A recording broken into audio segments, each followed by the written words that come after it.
Take it away. All right, so I'm here with some DMs here that want to learn about Fantasy Grounds.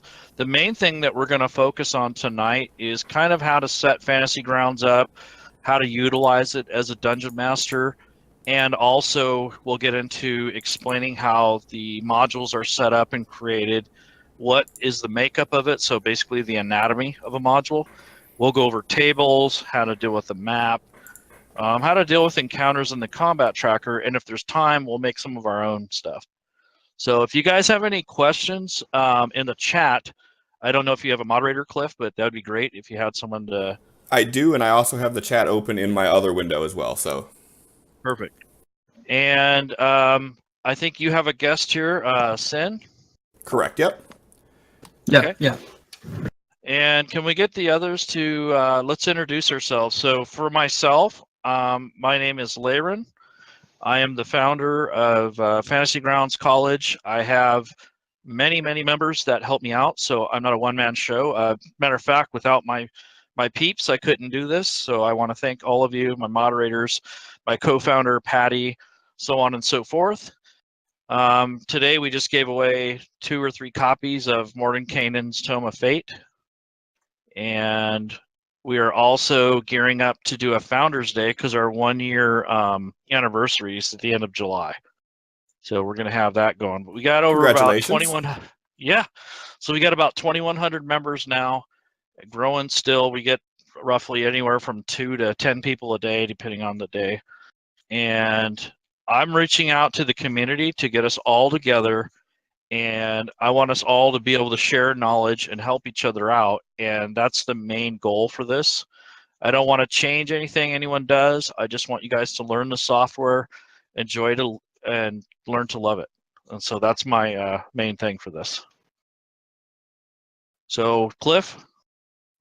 Yes, sir. So my name is Cliff. I stream under It's Cliff Gaming on Twitch. I do Dungeons and Dragons once a week. We have a series I'm the DM for, and I do a completely homebrew, completely sandbox world. This is my first attempt ever at DMing, and I looked at all the advice and everything that everybody says about how you should just start off with modules and do this, and I said to hell with that, and I dove in headfirst like I always do. So we do a completely sandbox series. We've been doing it now for about 6 months, give or take. Every week, we haven't missed a week yet. It started off we were using Roll20, and then I found Fantasy Grounds, which I liked from a DM perspective much more because it let me jumping into the storytelling and getting everything set up and less fiddling with mechanics. So I've been doing that, and ever since I've been streaming, Fantasy Grounds College has been popping in and saying hi, and they've been super supportive. And we've been trying to get something together where we could actually have this night happen and have a collaborative project and me actually learn a bunch of stuff, I'm sure. So that's what we're doing tonight. So anybody that's popping in, thank you so much. Thanks to Fantasy Grounds College for all the support and for getting this going. Yeah, so thank you. Welcome. Sin? Hey, this is Sin X. I'm a streamer too. I've been into D&D, just the tabletop version, for like 5 years now. Never really did my own DM session, but I wanted to, just never. I can never get a group. So Cliff invited me here to learn how to do it on Fantasy Grounds. Hopefully I learned a lot from this, and I'm able to start my own session soon. Sounds great. Ursamer? Hi there, I'm Arisma. I've been doing pen and paper DMing for about a year, probably a little less than a year. I'm pretty much the same as Cliff. I like to dive in head first and make my own content. So I've been working on a little module that is meant to be a world in the aftermath of an apocalypse that happened on Faerun, so. Sounds I like great. how that sounds. Me too. And Phil? Well, I've been doing mainly pen and paper D&D for about 2 to 3 years now, on and off, and trying to take out this Fantasy Grounds. It's a little complicated at first, so I'm hoping I can learn something from it. All right. And how about you, Breton? Well, I've been pen and paper D&D since mid '80s or so, and just trying to stretch out using this platform to reach more gamers more than anything. All the people I used to play with have decided that small towns are not the place to be, so they've all moved away, and now I need to look a little farther for players. So Fantasy Grounds looks like the perfect platform for it. So with a little assistance from the guys here, hopefully we'll be able to put some homebrew content together as well as run some modules for people around the world. Sounds great. So this is our group. I hope to do this again in the future. Well, let's get started. So the first thing I want to cover is the launch screen of Fantasy Grounds. And this thing here is kind of old school, but I do like the nostalgic look of it. I'm going to set up a new campaign, and I am running the latest version of Fantasy Grounds 3.3.5 Ultimate version. If you're going to DM, at the bare minimum, you want to have at least a subscription to the standard license, but eventually you're probably going to want to get the Ultimate Edition. So that's just something to keep in mind if you're planning on running a game with your friends and people from all over the world. But initially, you probably only just need to get the standard license so you can get familiar with it. All right, so we'll get this started. I'm going to click on Load Campaign, mainly because I'll just show you some campaigns that I've already have going. And as you can see, I have a whole bunch of different campaigns going here. These are all different setups, different groups, things like that.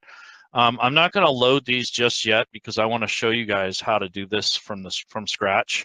But I'm just letting you know I already have some campaigns set up. Okay, so what I'm going to do is start with Create New Campaign. And here you will name, I guess you could name your campaign whatever you want. Make sure you name it something that you'll remember, and also have it organized. So if you want to do different instances of the same campaign, set up a naming convention. So I'm going to just call this campaign 1A. It could be anything you want. If you want to password protect it, go ahead and do that now. And then I'm going to click the 5e rule set because that's what I'm going to use to actually teach this session. But there are other rule sets. So if you're interested in other game companies or other variations or iterations of Fantasy Grounds, it's available. It's out there. I just prefer the 5th edition because it's well documented and well developed. So that's what I can say about that. So I clicked on 5e rule set. I named my campaign already. And now I'm going to look at these extensions. Now I have quite a few. A lot of these are third party, and I'm not going to load these for the session. But I am going to click on this theme here that someone created for me in the college. And that is Shadzar. Thank you very much. But this has the 14-point font and the message of the day in there, and also a Fantasy Grounds college theme included, which is just a decal at this point. So I'm going to have that loaded, and everything else I'm going to leave alone. I kind of like the traditional background. I don't really like any colors or the bright white Wizards of the Coast theme. Yeah, I'm actually partial to the simple ones. Yeah, I like the simple ones. The white one really hurts my eyes, so I'm really, really liking the simplicity. I like the simple gray and the simple brown. Those are nice too. Yeah, simple gray is what I always use. I love it. Mm-hmm. But I don't have a fancy custom one. Right. So once you get to this point, you can enable an alias, and what this does is it masks your external IP address. You really don't want to give this out to too many people, maybe your best friend or something, but other than that, you want to use this alias. You enable that, you click generate alias, and it'll come up with a new phrase. So I'm going to go ahead and click that. Now it's Undead Unicorn Epic Troll. I love it. I always get excited about this. I don't know why, but it's one of my things. And I'm going to click Run Test. And in this case, it said success, but a lot of you, when you first start out, it's going to probably say fail. And that's because you have to create a situation where you can get through your firewall. You have to be able to get past your antivirus. You have to be able to, if you're on a wireless network, you have to be able to get your port of 1802 forwarded.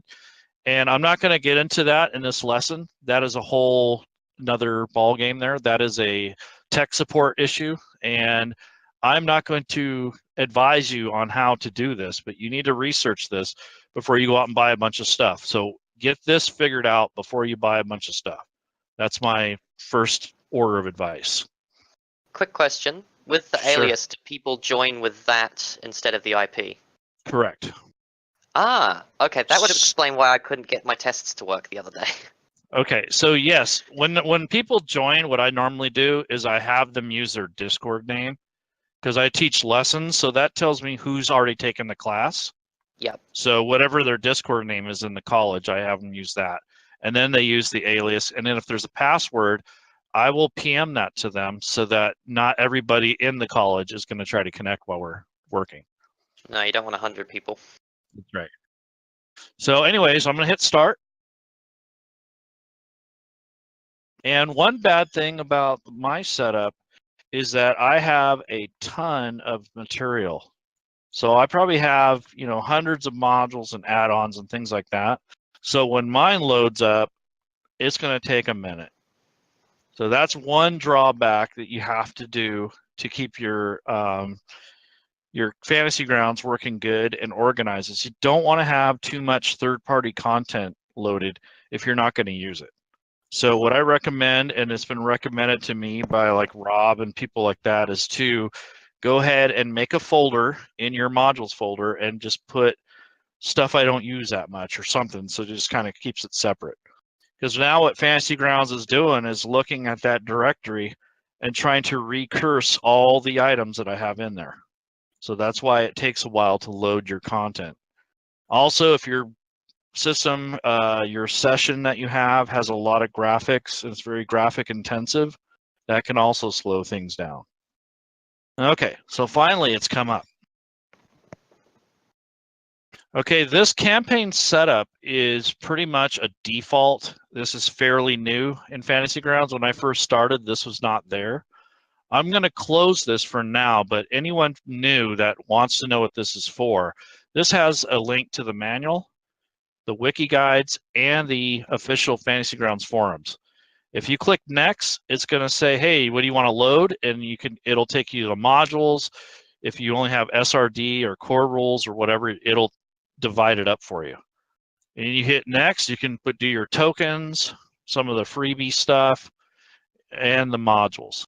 And then there's an option screen where you can actually get into the options. But I'm going to show you the old school way, the long way, just in case the shortcut disappears for you and you don't know where the heck it went. All right, so this is the basic interface. This is my favorite. It's very dull and drab, and it just has that old leather desktop feel. I really like it. Another thing is over here in the chat window, all this stuff here are rule set extension notes and the copyright. So this is what all this stuff is. You can actually clear this. And so I will get into that in a little bit. But we're going to go through some of the items that most DMs overlook or they're not sure of. I did a show with this with Rob about a month and a half ago, and we went through all the options in Fantasy Grounds to explain what they do. I'm not going to do that tonight. I'm only going to mess around with the ones that I mess with. If you want to research what this stuff does later, you may do so on your own, but I'm just going to mess with a few things that are important to at least getting one session started. So here, where it says Dice Manual Entry, if you have that off, pretty much most of the roles are going to be automated or digital. If you want to use Fantasy Grounds as a DM at a real life tabletop, you may want to include Fantasy Grounds and utilize this setting to force or to make actual rolls based off what people do in real life. So if you turn that on, you roll any one of these dice, it's going to pop up the manual dice entry.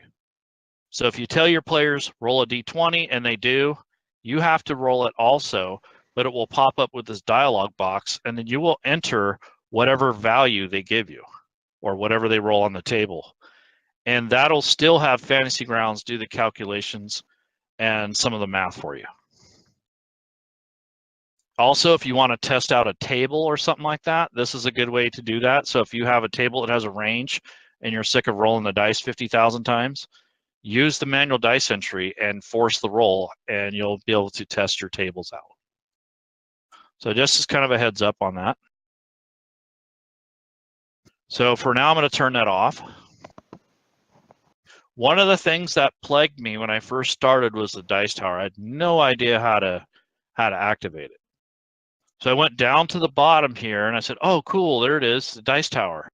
Click on that, nothing happens. I'm like, what the hell is going on here? So I found out that that setting has a dependency, and that dependency is chat show GM roles. That needs to be on as well, and then the dice tower will actually show up. The next thing is this decal on the desktop. When I'm actually playing a game, I turn it off. I think it's rather distracting. Some people like the decor. I myself don't when I'm playing a game, but when I'm teaching, I'll actually put on the FGC banner. If you want to keep your image and your items unidentified in the interface for your players, you can turn that on or off by this image identification or the item identification. If you keep those off when your players are playing, if you bring up a map or they find an item and it's in their inventory, you can have it to where they have to identify it first so they don't blow the plot or the role play. You can also have party show characters to clients and party show inventory to clients. Now, these are not named very well, and if you don't know what party means, it actually is talking about this party sheet. So if you turn those off, your players cannot see anything on the party sheet. If you turn them on, the characters will be able to see this sheet, which is where the parcels and the treasure and coins go, and this sheet where the order and the marching formation is. So that's what those two options are for. Next is the combat section. When your characters are on your, excuse me, I missed one thing here, and that's I want to show the portrait of the character, and that's already turned on. But when they say something or chat or enter something in here in the chat window, it'll show their little portrait icon here. And what I do here in the combat is for add auto NPC initiative. If you have, there's three options. There's on, off, and group. With group, whenever you add different types of creatures, they will all get their own unique initiative, but it'll be by creature type and not individually. If you turn this on, it will just give all the creatures the same initiative. And if it's off, Fantasy Grounds will roll their initiative with a dice roll instead. For NPC rolls, variable or fixed. This has to do with damage. If you ever looked at a NPC stat block and you wondered why you have this little number in front of the damage they do, that is this, and it's an average of the damage rolls. So this would come in handy for a low-level campaign. If you put this on fixed, those creatures, when they attack and actually do damage, they will only do that damage and no other damage. So this is a good way to control and to understand what's going to happen to your players. Let's see. If you want to show effects or skip an actor on the combat tracker, that's what these options are for. It kind of brings more suspense into the session. The token scale, you can change this to off, 100% or 80%. So when you add tokens to the battle map, it will automatically set that as the percentile of how large it is in respect to the scale. What else do I mess with? I don't mess too much with this token stuff because it shows your enemy's health and the effects they have on them. I try to keep that minimal because if your characters hover over them, it may give them more information than you want them to have. The house rules here for the attack and fumble tables, I like to keep that on. You can do crit or fumble or both, but you have to have a module or a supporting file to create that. So if you roll a 1 or a 20, it'll actually create the result. Fantasy Grounds automatically by default has death rolls on. What that means is when you're on the combat tracker, if your characters go down and they're at 0 hit points or lower, this will automatically roll for them when they're in the combat tracker. If your players don't like that idea, or you as the DM don't like that, you can turn that off and have your players roll it themselves manually. NPC hit points. When it's set to standard, that means when you add an NPC to the combat tracker, what happens is the hit points that is on the sheet on the default stat block will be their hit points. If you don't want that to be the same every time, you can turn that off and it will do random or maximum. So that's a way to variate on the hit points. Roll initiative each round. That is an old school way of doing D&D initiative rolls. If you're not careful, it can ruin the duration and the effects as far as how long they last and things like that. And there is an extension out there that deals with that. And that's pretty much all I really mess with. Sometimes I'll use this map diagonal distance for standard and variant. When you have characters on the combat tracker that are on the battle map, if they move diagonally, they're actually moving almost double what they should be moving if they just move straight diagonal. If you turn that to variant, it will count every other square in the diagonal as 10 feet. So that way they don't get the Pythagorean sprint. Ideally, your characters want to move straight up and sideways when they move, but if they move diagonally, this will help calculate that more accurately. So any questions so far? What is the damage massive system shock on the house rules? That is an optional rule, I believe. I don't remember if it's in the DM's guide or the player's handbook, but if they take over half of their hit points in one shot, there is a optional mechanic that triggers, and I don't know exactly what the effect is, but I imagine it stuns them or something like that. So it may apply an effect to them.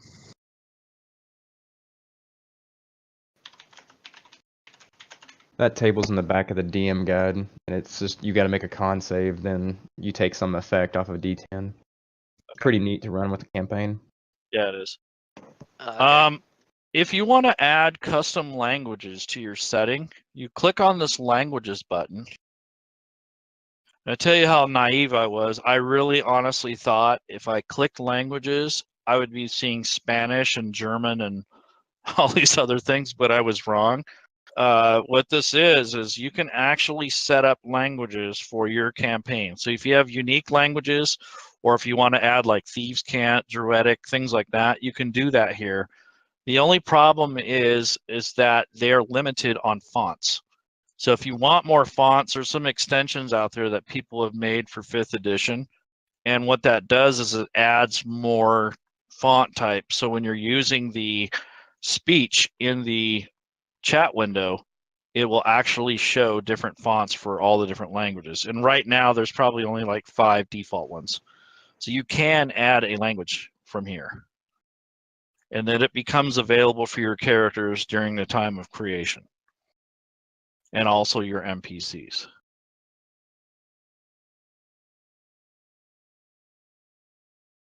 So that's basically most of the setup things that I ever mess with. I don't usually tweak out too much of those. I try to keep it as default as I can, but I wanted you to know that stuff because a lot of people overlook that.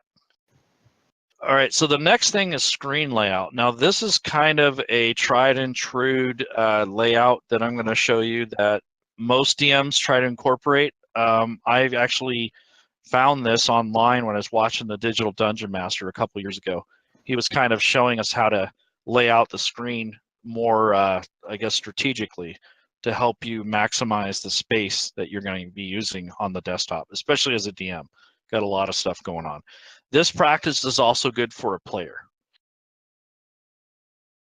Okay, so I have the dice tower out here, and I have this chat window. Now this chat window is severely large. It does not need to be that big. And this dice tower defaults all the way over here to the right. I really don't know why, because the dice are right here. So technically, I can unlock the position with this padlock here by right-clicking on it. And I'm just going to drag it over next to the dice, right where I want it. And I'm going to go ahead and lock it again, and now it is stationary. I'm going to do the same thing with this window. First, I'm going to clear it because I don't like clutter. And I'm going to click this eraser looking thing, the clear button. That erases everything. And I'm going to unlock it. Kind of stretch it to where I want it to line up. And then I'm going to pull up this bottom corner and size it to about half the size it was. Now I have a lot more room to deal with, and I don't need that much text here. And now I'm going to set up the combat tracker, which is another important thing. Usually I'll have this set here, and I'll pull it down, and I leave room on top for when characters and players join. There's the spot for their profiles. So I'm going to go ahead and drag this down to about there. That gives me some room here for my combatants and my PCs. And if you want, all you have to do is once you position this, you can, I got to lock this first, hold on. I'm going to right click and I'm locking the chat window in the background. Okay, so instead of Xing out of these, once you have these placed and set up, you can actually click on the button again, and that will turn on or off the window. So if it's in your way, rather than closing it, you have all the buttons here that you can turn on or off, and that will turn this on or off in the location you left it. So if you need to move it, just click this up here and it'll get rid of it. Same thing with the party tracker or the party sheet. I'll put this up here somewhere, get it positioned where I want it, and when I don't want to see it or I don't need it, I just click on it again, it goes away. Another thing you can do in Fantasy Grounds is you can change the color of your dice. So if you click on this color wheel, you can mess around with these colors. I kind of like to have my players change the color so when they're rolling in here, I can kind of tell who's who. And it also kind of makes it more interesting. So you can mess with the color wheel and actually get some pretty interesting colors. You can also change the font from white or black. There's no skins that I know of yet, unless it's an extension. Also, there's some mood lighting. This kind of doesn't get used enough. I really like this feature, but I don't see too many people use it on streams or in games online. But I clicked on the nighttime and it actually changed the background to reflect either darkness or sitting around in a cave without no torch, whatever. So this is just one of the variation. There's a forest one, and then or a swamp, and then there's kind of a burnt orange color, which is supposed to signify campfire or torchlight. Another thing that you should be aware of is Fantasy Grounds does have a modifiers window. So if you need a quick modification on attacks, there's opportunity cover and superior cover. And for damage, there's critical, max, and half. So you can force, but you'd have to click these first before you do the attack and the damage. And you can also make custom ones here. So if you have custom modifiers that you need to do all the time, this would be the place to create them. Next is the, let's see. I think we're going to actually start going into the library and activating some of the books that we're going to use. So here's my layout. I pretty much have, a majority of this laid out the way I want. It's going to change up a little bit as I show the lesson, but for right now, I don't need the party sheet, so I'm going to hide that. So I'm going to click on that, and that's just going to get rid of that. I don't need the combat tracker right now, so I'll click on that. That gets rid of that. So we got a nice clean slate. All right, so now I'm going to go to the library. Now, this is another thing that I struggled with. When I actually first started Fantasy Grounds, I had no idea that you had to go in and actually open or activate your modules. So I was like, where is my stuff that I just bought? Well, it's in here. So for right now, you have 4 modes, and these are presets, or you can customize your menu up here if you want. So you can click GM for Game Master mode or DM. You have play, so if you're just going to play and not do anything else, this would be a good setting for that. During character creation, you can have your players, you can ask them to do this. This will show all the banners that they need for creation. And if you're going to make your own stuff or want to have access to everything you have in your books, you click all, and then you get all the banners available to you. Now, I'm going to go ahead and open up some core books. So I'm going to click modules. And this loads the data module activation window. So for right now, I'm going to close the library window. And now I have all these different modules that are available to me. I'm not going to load them all right now. I just want to show you how monstrous this list can get if you don't have too much junk in there like I do. So right now, I'm just going to load the core books and maybe a module. So there's a search field down here that you can use.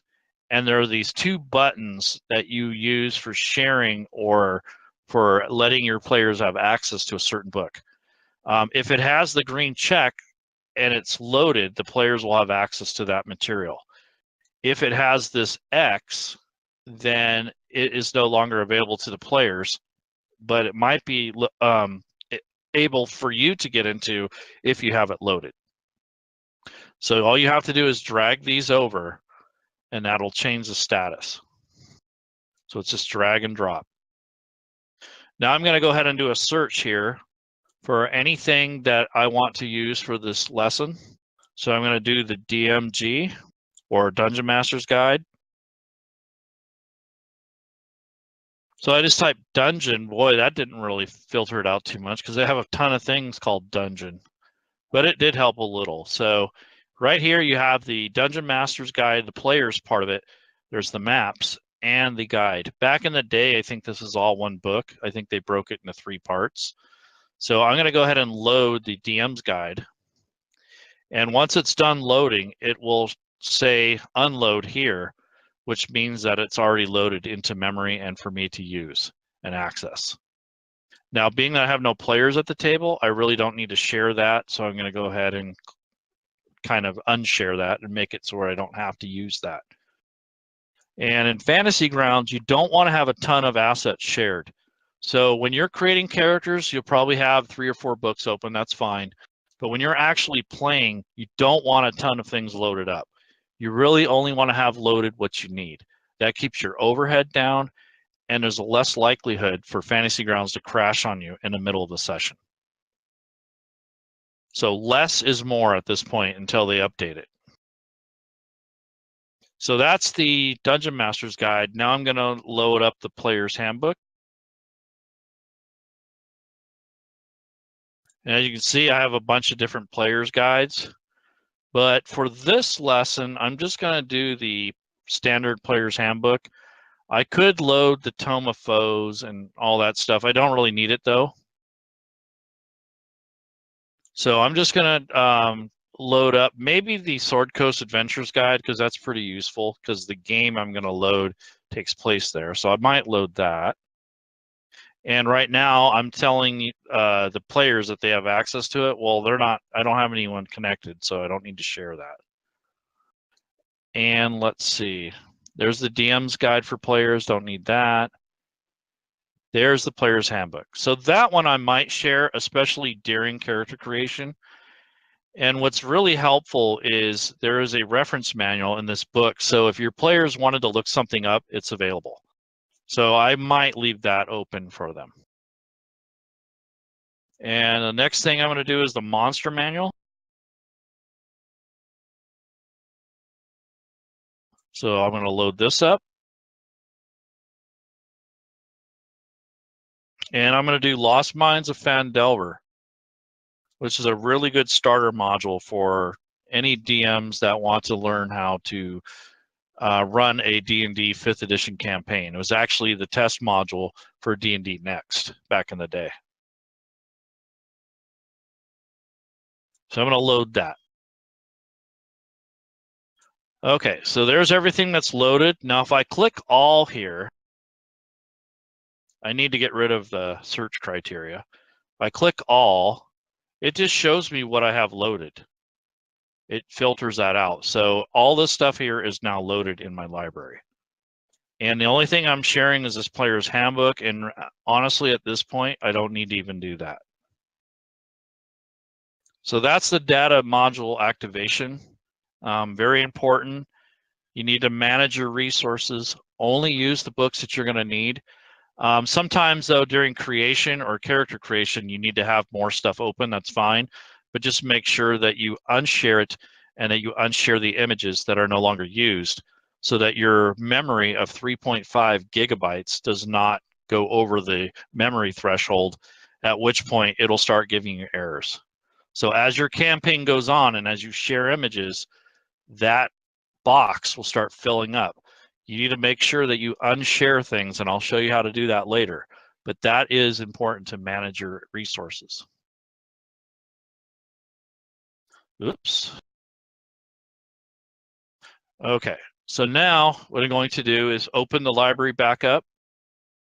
And now all these books are loaded. And I'm going to show you one of them where the actual reference guide. Now, mostly reference guides are a part of the official products. A lot of the third-party products do not have a reference guide. And that's because they do not have access to the parsing tool that Wizards of the Coast and Smiteworks has license to create these products professionally. So I'm going to click Player's Handbook, and you can see it has all these sections here broken down into links. And these little shields here are links that open up certain sections or certain areas, such as these categories over here. Now, these are called links, or some people like to call these buckler shields or whatever. Whatever interface you have, these will change. I like this interface because it's pretty evident as to what these might be. But in other interfaces, it's kind of elusive, like you can't really see them very well. So it takes a little getting used to, but your players and the DM need to know that these are shortcut links. Now here's the reference manual. Rather than opening this up every 5 minutes, I just drag the reference manual from here down to this shortcut bar down below. So that way I don't have to keep coming back to this library window.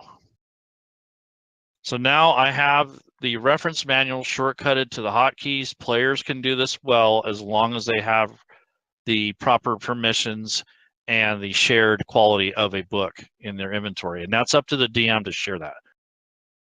So now I have the reference manual. This is supposed to be as good as if not the same as having a book. If you click this, you have all your chapters, your appendices, and index. And what you want to do here is you'll click in any one of these sections that you may want to read. So let's say we want to look at character creation.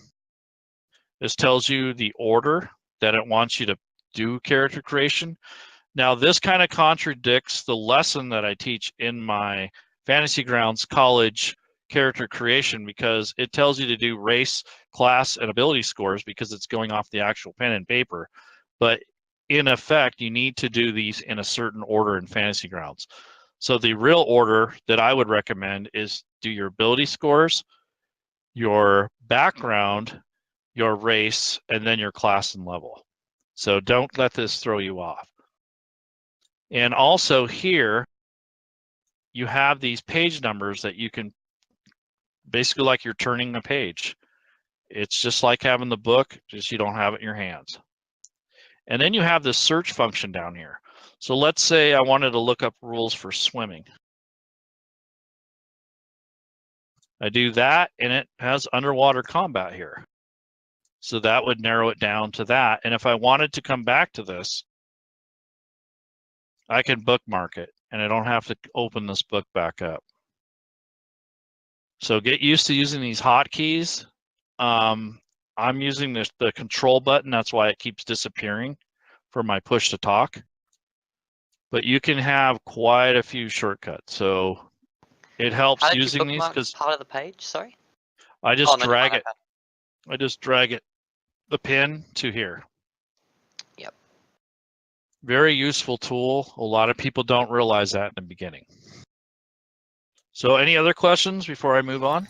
And I believe you have the regular hotbar, Shift, Control, and Alt, right? That sounds right. I'm using the control key to do push to talk. But yes, you have all those keys, and they are, some of them you can turn into shortcuts that you can just push the F keys on. But you have to remember you have multi-function, so be careful on that. All right, so now I have all the things loaded that I want to utilize, and now I'm going to actually go through the anatomy of a module. So I'm going to take apart, or at least try to dissect, the way that the Lost Mines of Phandelver was put together. So every module that is basically a playable campaign or module will be set up similarly.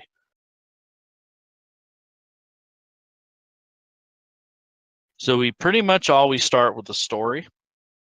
This is where you start your campaign or your story module, and you will create your own by doing this step. So you can use the templates here, which kind of gives you an outline, or if you have a module loaded up like I do, this would be your starting point for that. Some people like to start from the map, but I usually run from the story. So what I'm going to do here is filter to Lost Mines of Phandelver. And now this group is only showing this section here. That way I'm not overwhelmed by, if you keep this on all, you're going to have every single thing open that you have access to from your library. So if you want to smooth this out and simplify it, you'll just simply change the group and go to the section that you want to look at. So in this case, I'm going to go to this first area, Lost Mines of Phandelver. Goes into the contents. It has basically like an index. I think I'm going to bookmark that. That's pretty handy. It gives you the introduction. Kind of tells you what this Git book is made of, the copyright information. Sometimes, though, you need to read these because it'll tell you what books are required to run the game more smoothly or more effectively, as some of the modules that are created rely on some of the core books that I had opened earlier. And sometimes they're based on the basic rules, and sometimes they are not. It depends on who wrote the book and what it goes into it. So you need to find out if there's any requirements for these modules. In this case, Lost Mines of Phandelver is almost self-contained. It pretty much has everything you're going to need to run this module. It's well written. It's set up for a new DM. It's actually one of the better modules I've seen. And I realize that this thing's been run a million times and that most people already know the plot. However, as a new DM, it's probably going to be fine for you because it explains a lot of things, not just, give you the story. It tells you what your role is, how to adjudicate and judge, and all kinds of things. So it gives you some guidelines and some really good information in here. And this is a very good tool to use for starting up a campaign for your first time. It has a glossary, all kinds of stuff. Even has all the abbreviations listed, what those mean. It's, if you've never played D&D or Fantasy Grounds, I recommend this module. You can almost run it without the core books. Another thing I pay attention to is the background. This is kind of the important part of the role play / story setting.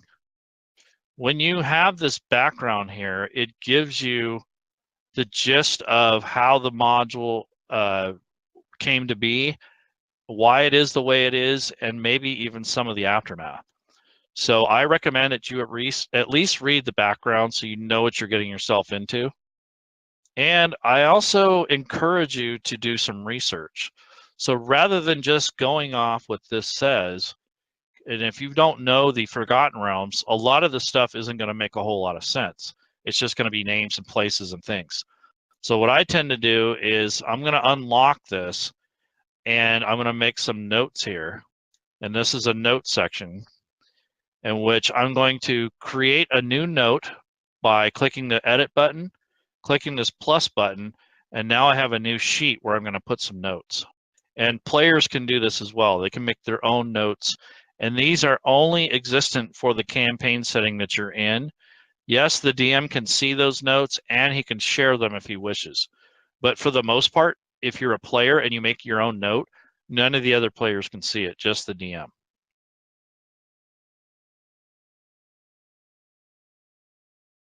So now I have a new notes section. And I'm going to use this to help me research the game that I'm going to create or to play and learn what makes it tick, basically. Now, this says more than 500 years ago, clans of dwarves and gnomes made an agreement known as Fandelver's Pact. Well, what the hell is that?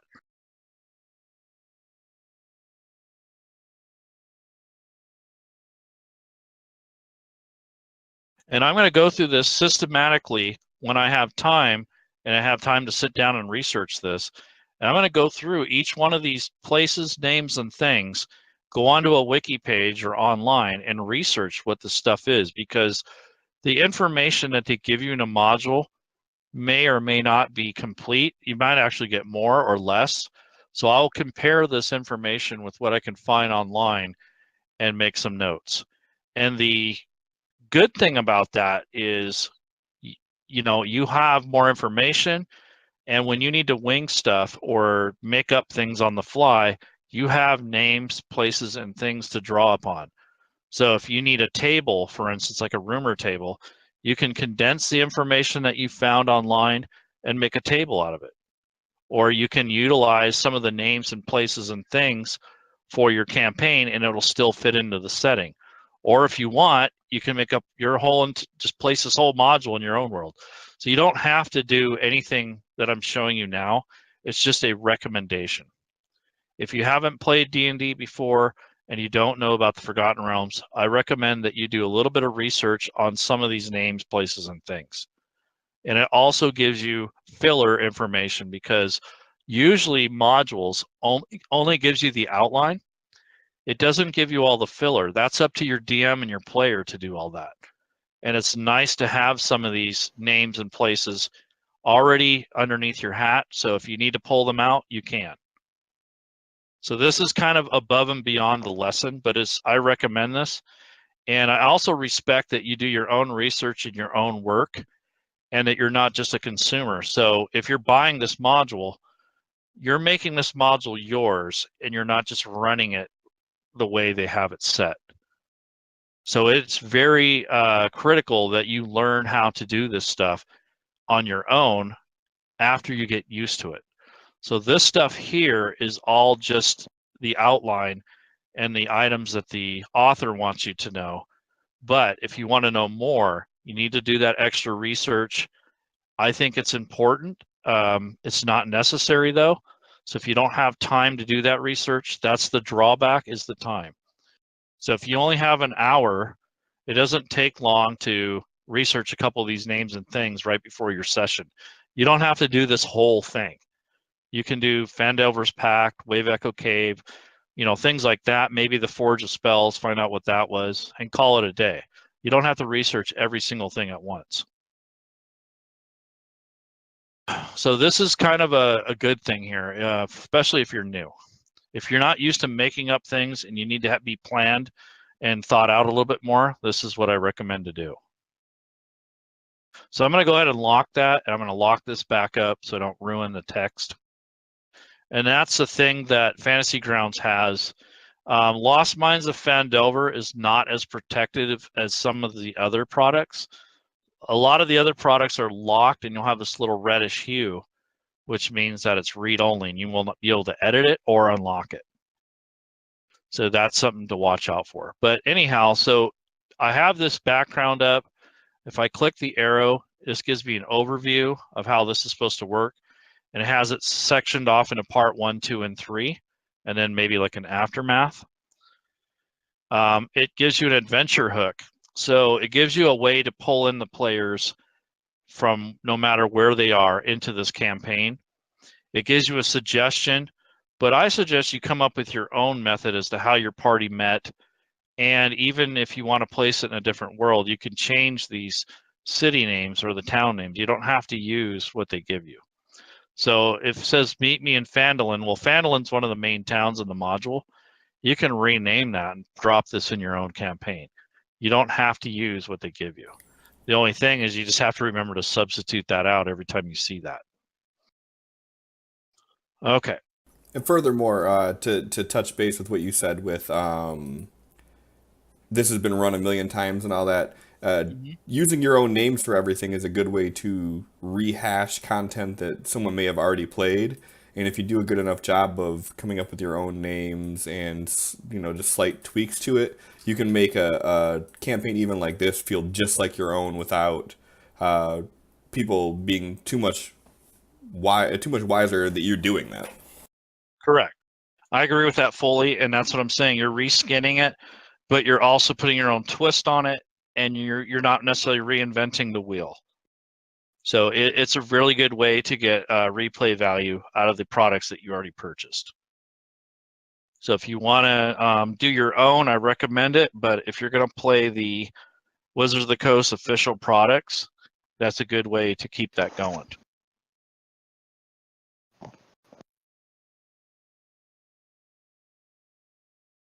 Okay, so everything starts with a story. And now the second most utilized section is the maps and the images. Now, when you click this map section, it is not just maps, it is images and maps. So images can be handouts, they could be charts, they could be anything. But mainly it's artwork that is not related to a map. It's usually, you know, a picture of a monster or even a little sketch, or it could be anything that's something that you share with your group, whatever. But this is another place where you can actually run some of your campaign from. And it also ties in with the story. So I'm going to filter this group out. I'm going to go to the artwork. There's an artwork section here. So if you click on artwork, this is going to be artwork coming from Lost Mines of Phandelver. So you have the cover. You have a picture of some goblins they might encounter. Here's a picture of the trail they're supposed to be on going towards Phandelver. And here's a handout that you might share with your group. So that's just the artwork, but mainly what I was getting into was for the maps here, for Lost Mines, you click here, and here's the list of all the maps. Now each map is broken down in this section as player and for the DM. So the one that's not listed as player is for you, and the player one in parentheses is that something you would share to your group. So for instance, this Phandalin thing here, the town, it has its own map. And this is the DM map. It's probably a little bit more detailed as it has these pins that link to different encounters and maybe even photos. But the player map will have less pins and less detail. And it's not named yet because you need to explore it, or you need to go to these places to understand what they are. Now, these maps here are not gridded, but they are useful for a visual aid. But if you're really particular on wanting to make a grid for this player map, I can get into the maps since I'm here. So right now, this map here is set up as more of a visual aid. It's really not scaled or utilized for a party. It's more or less to share with your players so they get a reference more of a theater of the mind kind of thing as to where they are on the map. This actually is a fairly well done map. I like it. It's very artistic. This is a Mike Schley map. You can see his little emblem down here. And it has the basic information that you're going to need for the game. As you explore this map, these pins may become more visible to the players, and you can share this map by right-clicking on the shield, click Share Sheet, and that will share this map to the entire group. Or if you have players that have been to Phandalin before, but some of your party members have not, you can actually drag the shield over to one of the profile pictures of your players, and only that player will see the map. So I'm going to go ahead and bookmark that. So your players should technically bookmark it too if they want to reference this map again, provided that you've shared it. Now these red pins are not available to them. They don't see this on their side until you right-click and you can share this link. And once you do, it turns green, which means the players can access the information. I usually don't share this with them, but I wanted to illustrate how that would be done. Normally, what I would share on here are photos. So if I had an NPC that resided in here, such as this guy, his Lenine Graywin, if he had a photo, I would share that, and I might even link it here. So if she had a photo, I would just link it to the map, right-click and share it with the group. So as they encounter the person who dwells here or the proprietor, they can get the image shared to them so they can see what you're talking about as you're describing this scenario. So that's just a real quick and dirty way of sharing links. And this is also the way that you can uniquely share by dividing it amongst different players. So if you have a player that's from Phandalin, well, they'd obviously know all this stuff. So you, right off the get-go, you can share that map with them and none of the other party members would see it. Or you can share it with the whole group. And just remember, every time you share something like this, when they don't need this map anymore, which I doubt will be the case, but if they didn't need this map after a while, you can unshare this. So I'm going to unshare this link. So I'm going to make it private again. And in this map and images section, if I make this share, I'm going to right click right now and share it. Now in the maps and images, it shows as public, this little P here. In order to get rid of that, to make sure it's not shared, you can click this toggle button down here and it will show you all the images and maps that are shared. So in this case, it's just one, so I can go ahead and eliminate that. They'll just pretend they don't need that anymore. So it's no longer shared. So this is what I'm talking about for managing your resources, is once that image is shared and they've all seen it and they don't need it anymore, you can unshare it afterwards. And I usually do that at the end of a session. I'll go through those and make sure. Sometimes they may ask you, hey, where'd that photo go? Then you just reshare it to them.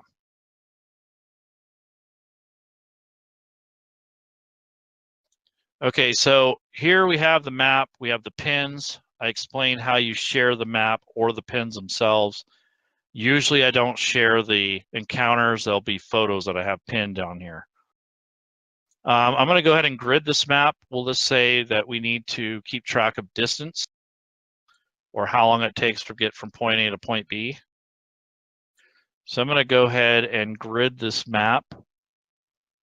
Sometimes you will have this feet scale here. Sometimes you'll have miles or inches, whatever. I'm not really going to worry about feet, but I'm going to right click on the map and you can add your own layer to this map. And so I'm going to click on layers. And now you have different modes. You have a mask mode where you can cover the whole map so the players can't see it. In this case, this is a top down from basically a bird's eye view, so I don't need to hide this. It's not a dungeon. And then snap to grid, you can turn that on or off. For right now, I'll just leave that. You could set the grid here, and you could change it before you set it to hexes or to squares. Now, some people like hexes like the old school days. Some people still want to use squares. I'm going to use hexes. And rather than trying to reinvent the wheel, I'm going to go ahead and just use this to help me size it. So I'm going to know that 1 hex is 100 yards or something like that. So I'm going to hit layers and click on set grid. I'm zooming in by hitting the control button and rolling the mouse in. So now I'm just going to set a certain size or width. So it's roughly about 100 feet. And now I have a grid on here. Now this isn't going to be good for battling, but this is going to give me an idea of distance. So if there's something that happens on this map, like an invading army or something like that, it gives me an idea of scale. So that's all I was trying to do there. Now, another thing you could do is provide a token for the group itself. So I'm going to go to tokens. I'm going to look for a token. I don't know if I have any that are going to be very prevalent, but you can have a token that represents the whole party. So rather than doing individual tokens, I can just pick one token that represents the party's progress along a road or something like that. So let's see. I can click on modules and look through here and see if I think I might have something that represents the group. I'm not sure. Let's do these pogs. Here's some character tokens, so on and so forth. So I just enabled those temporarily. Let me see.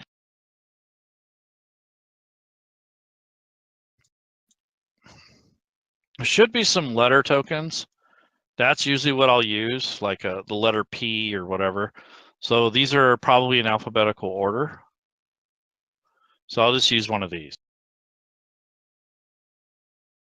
So this is scaling itself automatically to the size of the actual region here. So technically I should have probably made this smaller, but I can just scale this down and just kind of get a general idea of where the party is. So you can use this for just a progress point as opposed to having all the individual tokens on here. Just a sidebar question. Sure. When you run games, do the people that you play with enjoy cartwheeling the icons as much as my party does? Yep. And you can lock the token so that can't happen. No. They have so much fun doing it. That'd be so mean of me. Yeah, they actually do. There is a thing called facing. So if you were going to do a facing thing where you're doing a tactical crunch, that cartwheel thing is actually useful because you'll have a yellow arrow that points the direction they're facing. So that's why that's allowed. Oh, that I didn't know. So there's in the options that I didn't go through, if you turn on facing, which I'll do right now, that actually may be helpful for this map. So I can kind of decide which way they're facing in town. So I go to the options, go to the tokens section, which is here, and it says token facing. Turn it on. Technically, I don't have this scaled correctly because they're not on the battle map. This is a token. It would have a yellow arrow that would point to whatever direction they're facing. Oh, nice. Okay. Wait, how do you rotate those? You just mouse wheel over it. Ah, Yeah, I did not know that. My party does that all the time. Like when we're in like long dialogue scenes or anything like that, they'll just start flicking the mouse and rotating their characters. So much so that we actually created a custom emote for my channel of a cart wheel, like an old-fashioned cart wheel. Yeah, Nice. That's actually fun. That's what makes the game and stuff like that. I agree. Okay, I need to be sure to make let my players know that they can do that because Oh, they'll Yeah, figure it they're out. going to get bored of me talking. They will figure it out. Okay, so since we're on maps, if the map is not protected, you can click on this and unlock the map. You can rename it, whatever you need to do. There's some different modes for adjustments here, and there's some targeting modes. So you can target all friendlies or all enemy units. So this is handy if you have a mass battle and you were going to set up all your tokens on a battle map, and I'll show you that more a little bit later.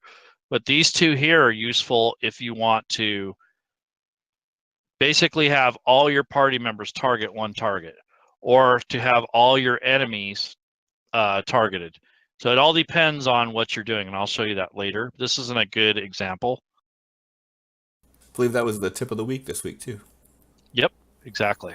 And then another thing, just a tidbit while we're on this screen too, with the maps and everything, they tend to get a little bit crazy and cumbersome.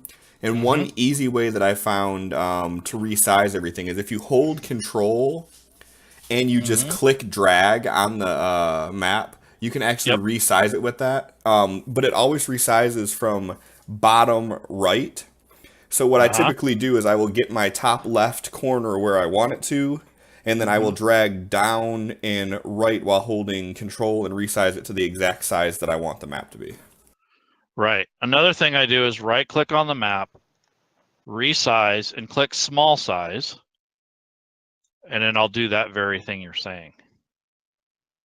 Yep, that's exactly how I do it to get it fit exactly where I want it. Exactly. And that's a very good tip, because that seems to come up quite a bit. And it is very really very cumbersome. Like you said, it can be a bear. Another thing you can do is if something's a little bit off, you can hit resize and you can change the horizontal and you can change the vertical. And it just kind of tidies it up, squares it back up basically. All right, so another thing about maps is you can mask, and I'm going to use a different map so that we can get into a little bit more detail on that. So I'm going to close this map for now. And I actually have it bookmarked down here, so if I need to come back to it, I can. So now I'm going to bring up another map image. And so let me bring the story back up. So story is your main entry. We're working with maps and images. Okay, so these are some maps that are provided by default or given to you by the author and the publishing company. So I'm going to bring up the Cragmaw Castle Players map. So this is already gridded, and it's already set for encounters and things like that that are tied into the story. So for instance, if your party comes here and you're showing this map, they won't see these pins, but you can access them here. Now, there's something going on with Lost Mines of Phandelver right now. I'm not sure, it's an error. But sometimes when you click on the map, the links will be broken. And that's something that WotC and the developers are working on. But this one seemed to work fine. So when I came to this section on the map, I clicked there. It brings up the dialogue and the encounter data, which is really handy. And if I was going to run this encounter like tomorrow, I would definitely bookmark this and the map. That way I have it all ready to go, and all I have to do is click on those bookmarks and these will pop up. I don't have to dig through the module again to figure out where it is. That's a very handy tip. You kind of guesstimate as to how long you're going to actually play, and that will determine how much of this preparation you want to do. I recommend a couple maps and maybe 2 or 3 encounters. And if it's a battle, I would just say a couple encounters and call it a night, because a battle could take anywhere from an hour to 2 hours or longer. So you'll get a feel for that as time goes on. So right now, this is the postern gate, and this thing is already set up for us. So that's really handy. But I'm going to go ahead and ungrid it and kind of give you an idea of how to do that. So I'm going to unlock it, and I'm going to right click on this, and I'm going to re-grid the thing. So I'm going to actually remove or take the grid off. So now there's no actual grid, even though there's lines painted on here. That is not a grid For Fantasy Grounds, that is just the author or the artist has supplied those so you have an idea of scale. So technically, if you have a map that already has these lines on it, which a lot of them do, you have to learn how to grid these, and this is a real pain in the butt. So what I'm doing is zooming in and making sure that I have a pretty good representation of the squares, and these are 5 foot per square. So I'm going to right click, add this layer back basically, because it was already on there before. I'm going to click on this, and I have to very carefully place it in the center of this vertex here and stretch it to where it actually stretches out to the correct dimension. So let's go back to a little geometry, I guess, right? Or trig. So now I have the cursor, and what's kind of elusive is a lot of people want to start from here as this quadrant, but actually you'll be on the inside of this line, which would be a little bit small. So you really want to have this in the center of where these lines connect. And you're going to left click and hold and drag this mouse out to where you get to roughly the dimensions that you want. And even that's a little bit off, but it's not too bad. So now when I zoom out, you'll be able to see it's a little off. You can tell right in here and here, but that has to do also with the artwork. So if the map is, see now there's lines here that are off. So the map is not scaled exactly perfectly, and you'll get that. I wouldn't let that become a big problem because you're roughly still getting the 5 foot squares. So don't focus too much on that, but I do recommend getting maps or buying them where they don't have these lines on them already, so you're not fighting that. So this is can be a very, see this is off, way off here. So this is a real pain. So let me see if I can do a better job. So I'm going to turn the grid off. I'm going to zoom out a little bit further this time. I'm going to find something where I can actually, there we go. Let's go back here again. Let's see if I can do a little bit better job here. So I'm going to right click. This takes practice, by the way. This isn't something you learn overnight. So you're going to set the grid.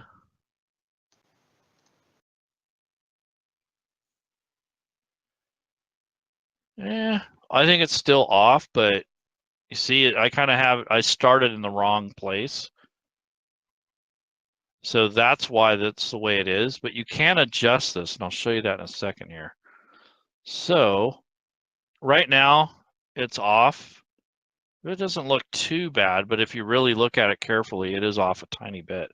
But actually that turned out better than the first time. So obviously this map is drawn kind of funky. But there are adjustments up here. If you click this number grid up here, you can adjust or fine adjust and move these lines where you need them to go. And you can also zoom in and out.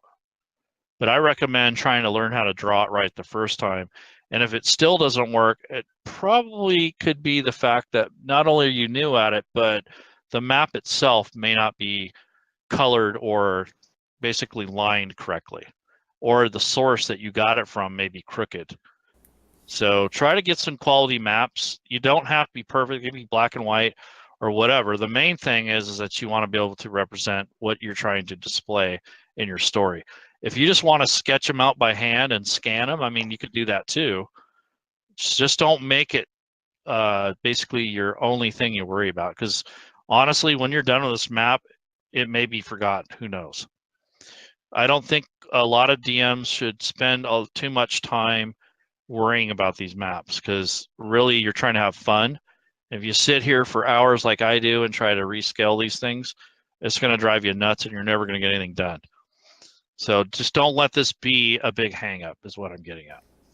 And if you're a design snob like me and you make your own stuff up, make sure you build it on a grid and remember what that grid is, and that makes it a hell of a lot easier. Yep.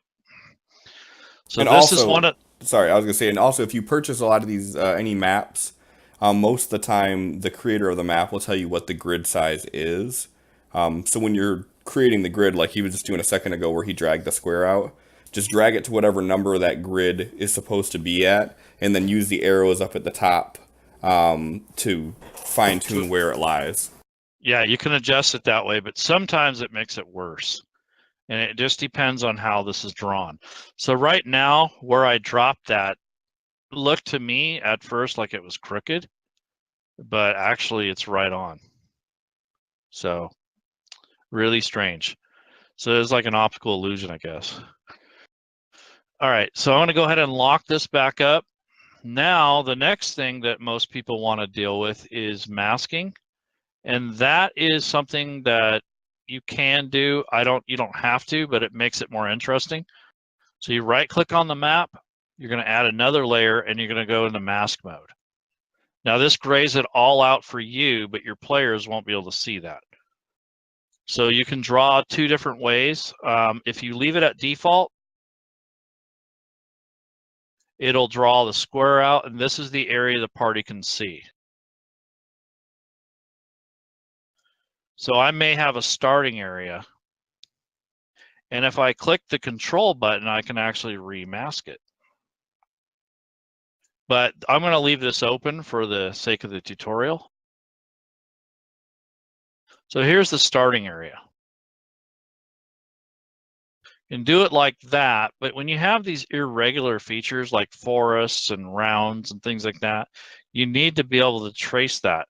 So to get around that, what you do is you hold down the shift key, kind of zoom in a little bit, and you can actually trace along the lines. So I'm going to show you that right now.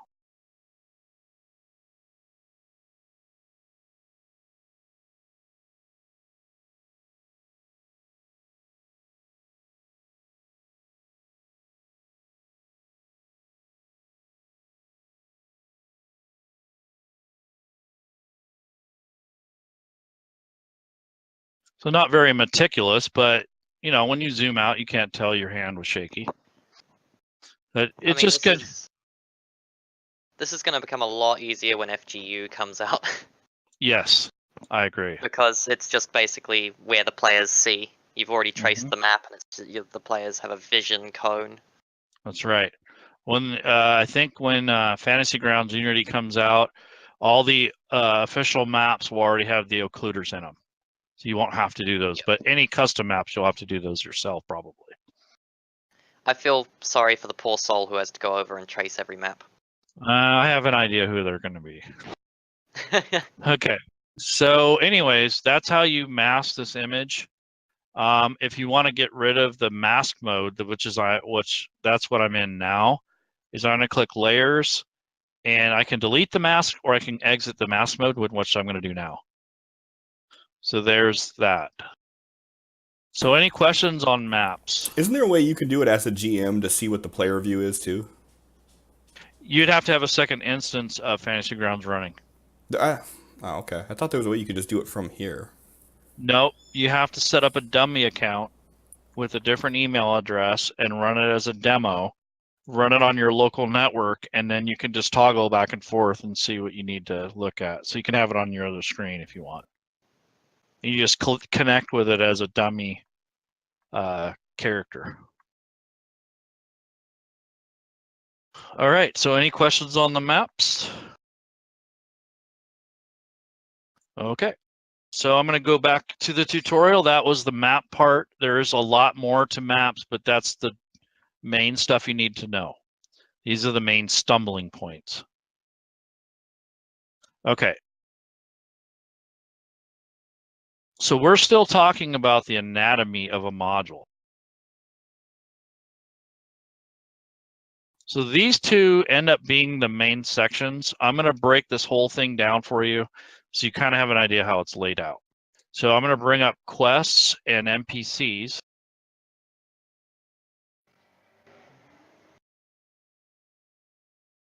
These two kind of go hand in hand.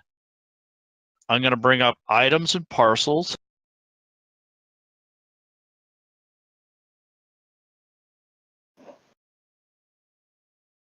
These two kind of go hand in hand.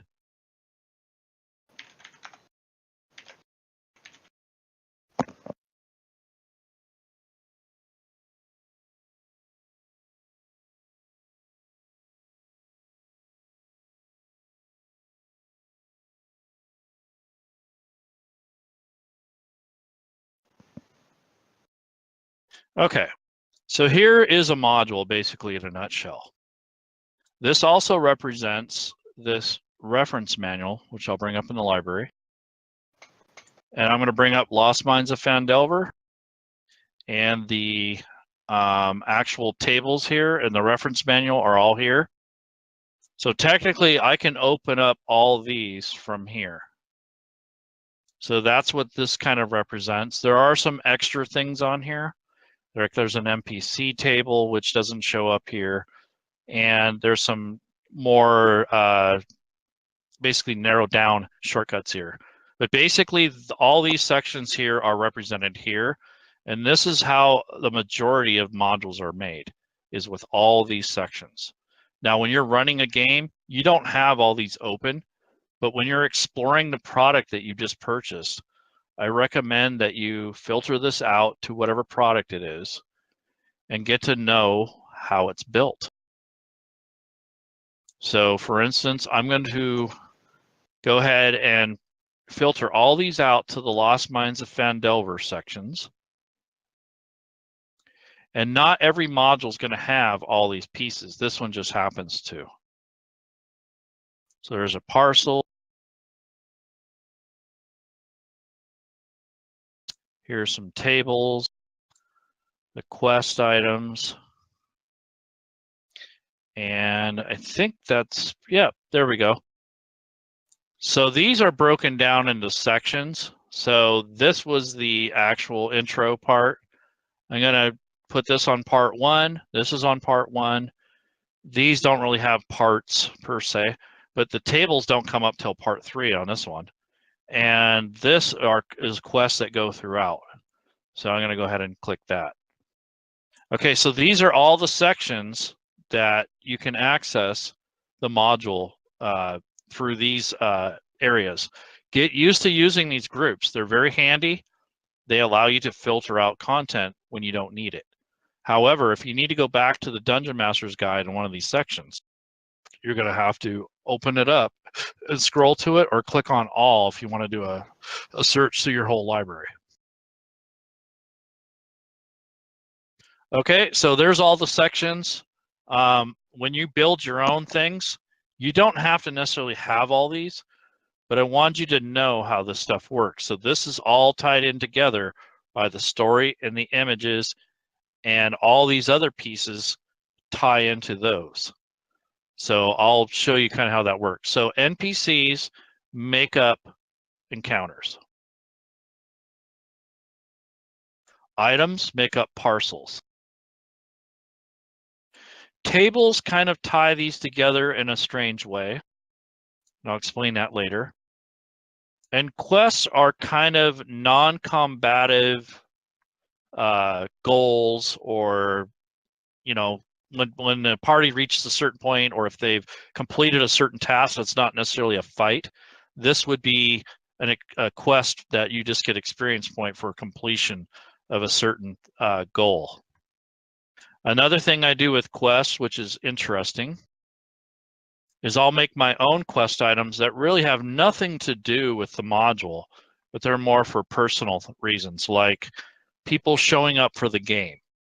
I'll make my own quest items for those, because I'm going to give my players 50 XP if they show up for the campaign. That's just how I am. That's a home rule. That's something I made up for myself. And what will happen is that over time, you'll see a couple players start leveling up a little sooner. And the others will wonder why. Well, because they were here more. Another thing I do is I award experience points for people that help me. So if someone keeps track of, let's say, the journal,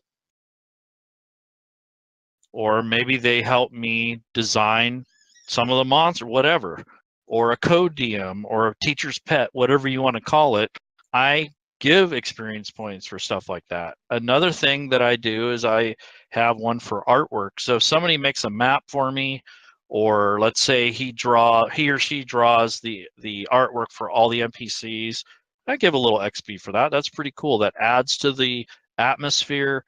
That also adds to the immersion of the game.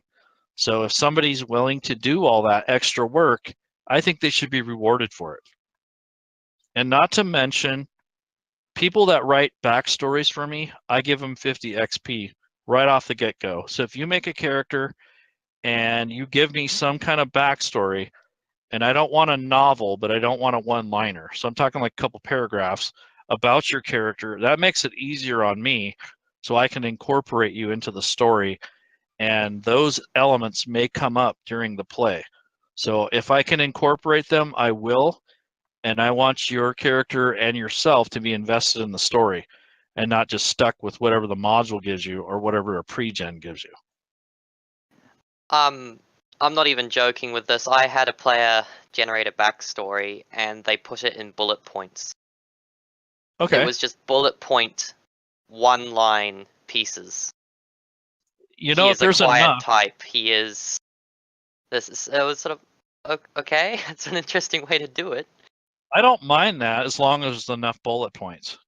Oh, there was like 5. Okay. And they were all Well, like a couple I would of want a words. little bit more with that, but yeah, that's better than nothing though. Yeah, true.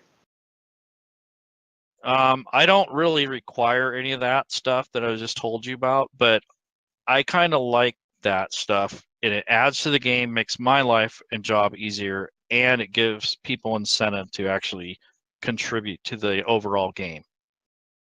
Yeah. Okay, so now that I've showed you kind of how these modules are kind of laid out, I'm going to get into each one of these sections. We kind of already went over maps. We didn't go over story too much, but I'm going to refer back to it. So, for instance, this is the index, which I probably want to bookmark this. And this will have all these different sections in it. So technically, I can close this and run the whole module off this index if I wanted to. So I don't even need to have all this stuff open. These are just showing you what's what. So this has goblin arrows. This is the first encounter or the first section of the module. This gives you the setup and what's supposed to happen in chapter 1 or part 1. This is actually a goblin ambush encounter. And this encounter is located in here in this section. So this goblins encounter here is actually this. So what they did is when they created this module, and when they were basically setting this up, once they had this ambush created, they drug this over onto the story and linked it. And that's how you link stories to photos, encounters, tables, quests, parcels, and items. That's basically what you're doing is you're writing a story and you're linking all of your work, your assets to the story. And then each story may also lead to other stories. So you can have sub-stories within, depending on the path your players take or depending on what's happening in the scenario itself. So some of these are just encounters. Some of these lead into other stories. And it's just a hierarchy of how the things are organized. And that's going to make or break your campaign as well. So basically, when I make my own stuff, I just have one huge story and then I link everything together. I don't have all these sections, part 1, part 2. But the drawback of that is that you cannot utilize these next page, because if you have these numbered correctly, this will work as opening and closing pages. And you can even go to the directory here. You can scroll through all these pages just like you had the book. You click the up arrow, it takes you to the beginning of that section. So that's the advantage of laying these out like this. But I kind of get too sidetracked with too many windows and too many pins and things. So I have one story and everything I need is plugged into that story. So it's just more of a preference thing. But this is the better way to do it, I think, overall. But for myself, I just want one story and everything linked in there. The only problem with that is you're scrolling up and down quite a bit. I don't mind that because it's just one window that I have to deal with. I don't have to deal with 50,000 windows or 50,000 story entries. So anyways, back to this goblin ambush with Lost Mines of Phandelver, it does not come with this map for this ambush. This was meant for tabletop theater of the mind. A lot of people got pretty upset about that because they bought the module, started playing, and go, "Where's the battle map?" Well, not everything in D&D is going to have a map. You have theater of the mind, or someone might just do a sketch. Well, to get around this, there's a few things you can do. You can do theater of the mind and hope that your players are open-minded enough to vision what you're trying to say, but you'd better give them pretty good descriptions and an idea of space. Or you can buy a map like on the DM's Guild or make your own, or you can use the party sheet. The party sheet actually has this section here, which has a marching formation. So if you wanted to use this as a battle grid, you can in a pinch. So I will set this up as if this is going to be the battle map for the session. And you have to make sure that this is shared amongst the group. And that was in the options section. So I'm going to set this encounter up. So it tells you, you've been on this road. There's a saddlebag that's out in the roadway, and there's some goblins set around you that are going to ambush. Now, it's pretty cut and dry. I'm just giving you the rough outline. I would not do that for my campaign. It'd be very boring. So anyways, I'm going to open this encounter. And none of these are placed yet. And it looks almost like a random. So what I want to do here is I'm going to go ahead and set up the combat tracker. But before I do that, before I get too much deeper into that, I'm going to get a group of NPCs activated from the library. Now, not all modules come with NPCs. This is kind of a cool feature. As regular users, we cannot do this section without the parsing tool, but we can get pre-gens from a pre-gen section. And from here, as the DM, you can select or ask the players which characters they would like to play. I'm going to go ahead and select the wizard, in which now he'll be available in the character selection window. I'm going to go ahead and do the dwarven soldier, that's a cleric. I'm going to do this fighter, the noble fighter. And there's a rogue that I'm going to enable. So that's enough for now. And there's the characters that can be selected at the time when everyone joins the table. Once they select these will show up here in this area where the character portraits are going to show. That's why I leave a little bit of space up there. So now what I'm going to do is I'm going to open up each one of these and assign it a photo. Because without a photo, these things get kind of goofy. You got to have a photo to kind of make things work nice in the combat tracker and the battle map. And this also doubles as a token. So I'll use this guy. And for a dwarf,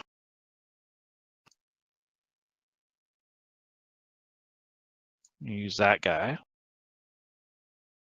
Human noble.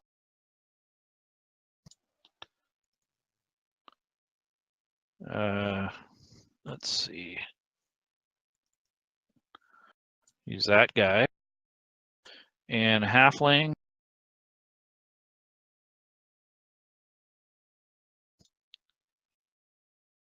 I'll just use that photo. So there we go. So there's the party. Now, when you set up for a campaign, ideally, you should already have these characters ready to go, and they'd be on the combat tracker. So you always want to add these characters to the combat tracker right from the get-go. So I'm dragging them from this character selection window to the combat tracker first. You always have to do this. If you don't, your combat and your battle map will get screwed up and they will not track properly. So always, always drag from here or from this section here when the players are added as they join. So once they select a character, you can drag those down from there to here. Or you can do it from this character selection window. Okay, so they're added now. They are now part of the campaign, and they will be added to the party sheet at this time. So now I'm going to drag these characters over to the party sheet.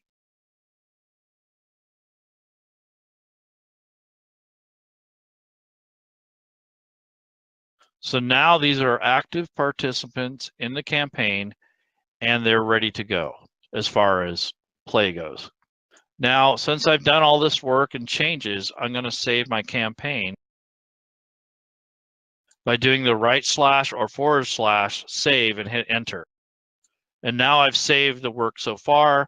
Now, if I wanted to call it a night, I could exit, and then I'd be able to recall this back up, and all the changes and edits I've made have been saved, including some of my window locations. They will not be open, but they will come back if I activate the buttons again. There is an extension that will keep all your windows open and in the place that you left them. So right now I'm still kind of setting up the encounter. I think the ambush, I'm going to bookmark it or hotkey it. So I can close that. Let's see.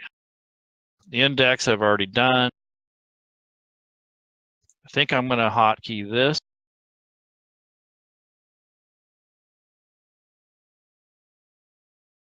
And there we go. So there's that.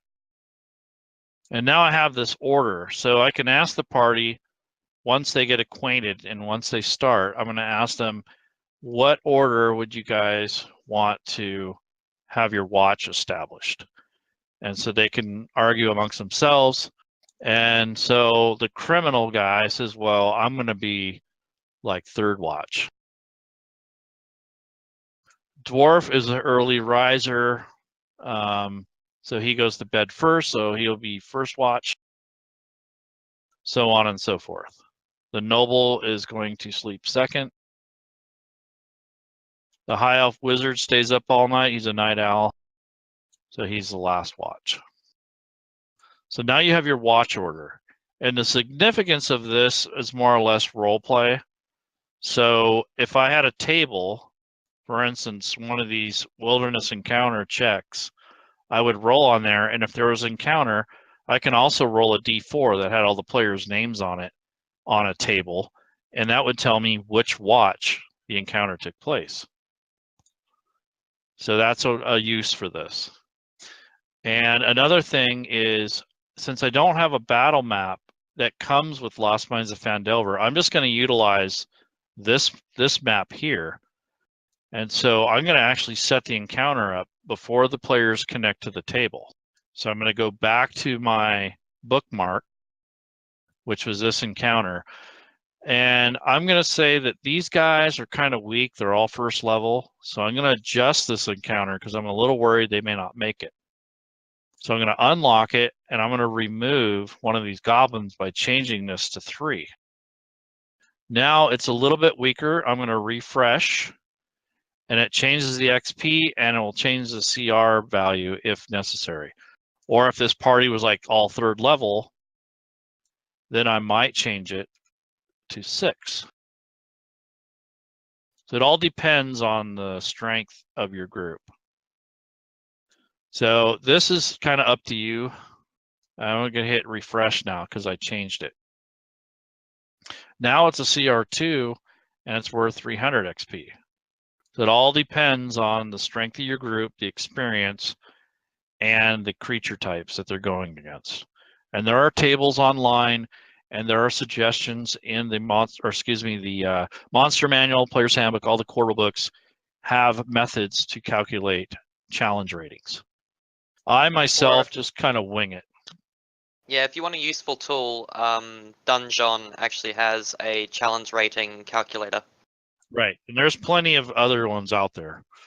Yeah. But I don't really worry too much about the numbers, and I know what's ridiculous and what ain't, just from experience. But as a new DM, you may want to use the calculators. So here, the hostility factor of these creatures is default if this is on faction. But since I'm setting and adjusting this encounter, I'm going to go ahead and change it to hostile. Because there's really going to be no way to negotiate with these guys. They're there to ambush.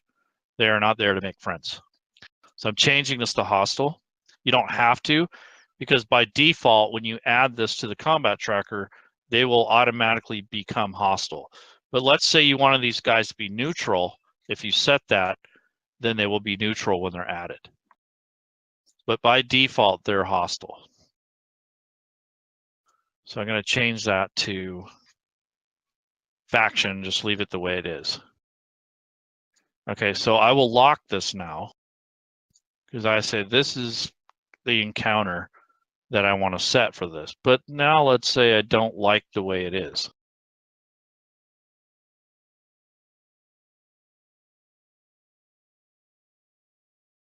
Okay, so now I want to make a goblin boss. I don't think that this group is going to be able to handle this group now that I think, okay, these guys are all 3rd level. They're all veteran players. They know what they're doing. So I'm going to adjust this encounter slightly. So I'm going to change this to 5. And I'm going to add a boss to it.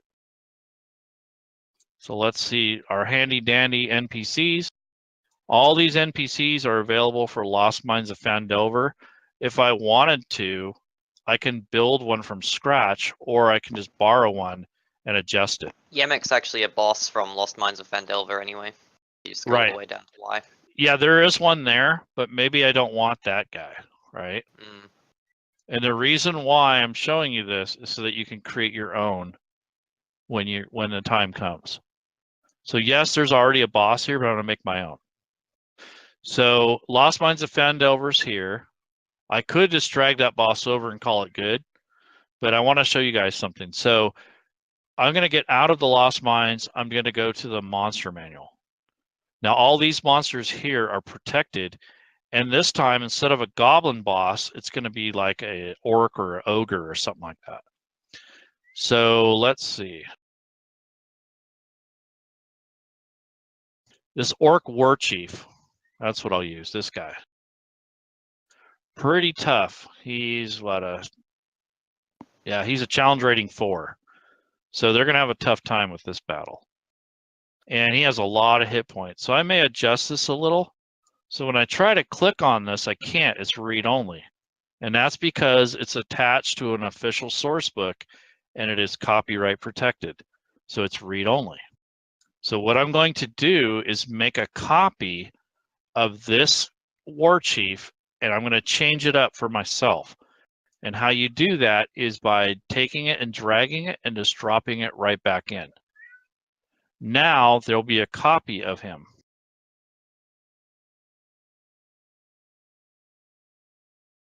Okay, so here the war chief is here twice, but you see there's no book here. He is no longer attached to anything, and this is a copy. And he's also editable. So now I can unlock it and change what I want. So that's how you copy materials. Now artwork and maps will not let you do that, no matter what. But for these NPCs, it will work 99% of the time. So now I have this war chief that really isn't a part of anything. This is custom. So I'm going to make my own section in the NPCs area. So rather than dirty up my monster manual, I'm going to create a new section and drag this chief into that section. So I'm in the NPCs section here. I'm going to click this and I'm going to create a new group. I'm going to hit add category, which is this plus button. So now it has a new group called group 1. That's the default. I'm going to retitle it.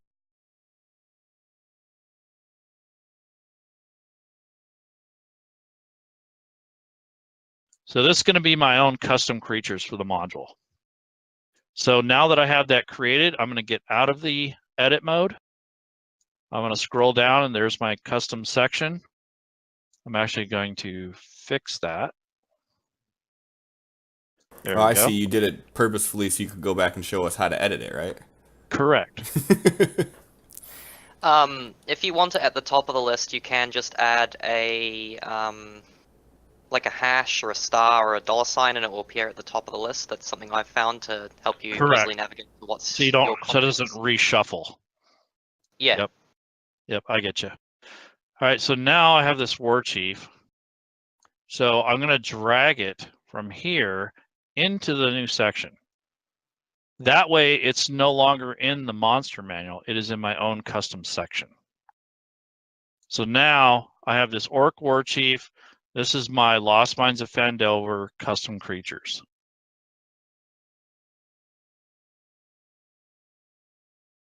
So here's the war chief. I'm going to rename him.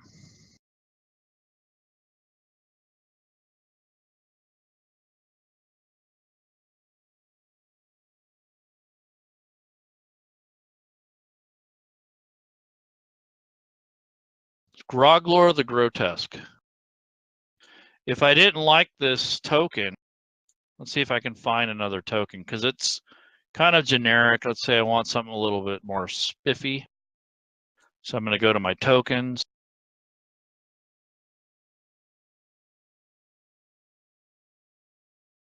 So obviously I have a plethora of tokens that I can use. There's the generic war chief. Well, let's see. Let's try one of these. There we go. So this is a top-down one, not that one. Let's see. Nope. Nope. So I'm just going to keep going through these until I find one I like. So I'll just say, for example, let's use this guy, even though it's pretty generic. So he's the war chief who's going to stand out a little bit more than some of the other tokens. And I don't want him to have quite so many hit points, so I'm going to take that down to about 79. His strength is 18. I think I'm going to change that. Dex, leave it. Con, change that. So on and so forth. So he's a leader, but I don't think he needs to be that good at leading. And he has intimidation, and he has these saving throws here. I'm going to go ahead and change add another skill. And let's give him perception.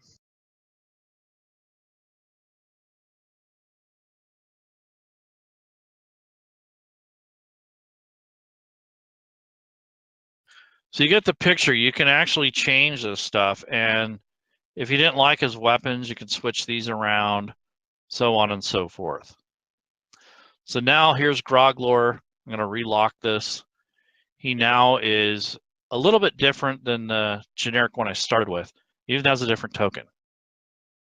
Now on the back, there's this other sheet, and it kind of gives you a rundown of what orcs look like and how they exist, and even the setting, like what it is like to be an orc in the Forgotten Realms setting. If I don't want any of this stuff here, I can just delete it all. And I can make up my own story here.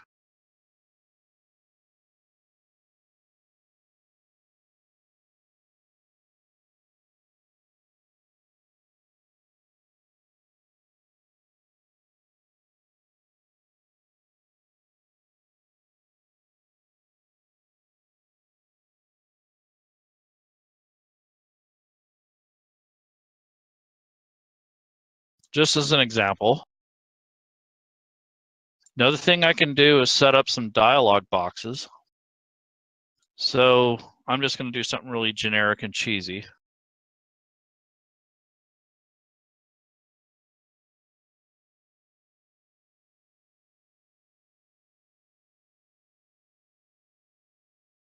Okay, so this may be something he says when you encounter him.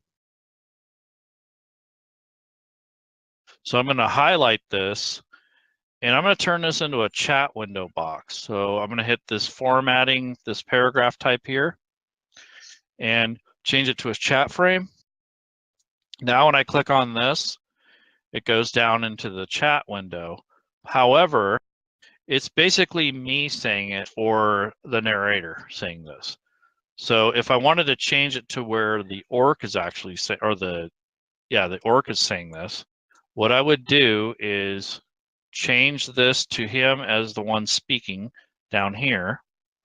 And I can right click on this again, change the paragraph type, and this time I'm going to assign the speaker. And in this case, the speaker is going to be Groggler himself. So I click on that, and it has this little dot here. If I title it correctly, the same exact name as the NPC, now he is the speaker. It's no longer just a generic narration. So now when I click this, it says Groggler says it, not just the narration, but actually Groggler. Now, if I wanted to get really fancy, I can change the languages down here to orc, do this again, and now it'll say this in Orcish, and only people with that language on their character sheet would understand what he said to the other goblins. Is there a way to assign a language to the character sheet? No. Okay. Nope. Not yet. If there is, I'm not aware of it. So that's a way that you can kind of make this a lot more immersive. And another thing is I can assign my own photo. So if I went online and got my own photos and or drew my own, I can associate the photo and drag it here. I can also make him a treasure pouch. So let's just say that he had some loot on him. If the party defeats him, this may be something I want to award the group. So rather than putting the parcel somewhere on the map, I can actually put it on the guy that has the material or the stuff. So I'm going to create a parcel and put it on this NPC sheet. So I'm going to unlock this. I'm going to go to parcels, but instead of messing up the group here of the Phandelver module, I'm going to do my own by clicking Edit Groups, clicking this to add a category.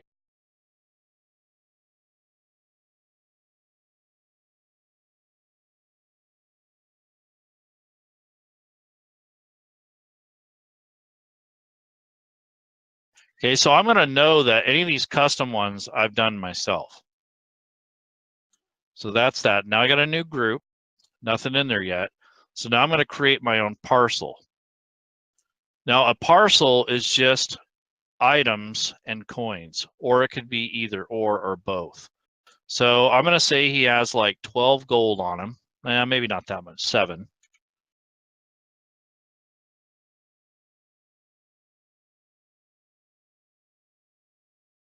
Okay, he has a few coins on him.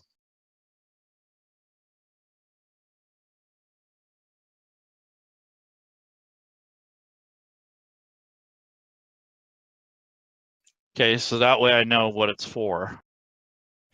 And this time, I'm going to drag some items.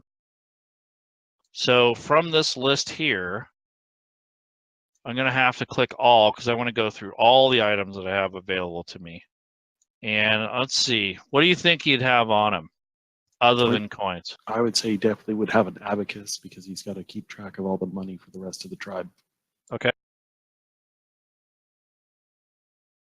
Any other suggestions? Some sort of crude necklace.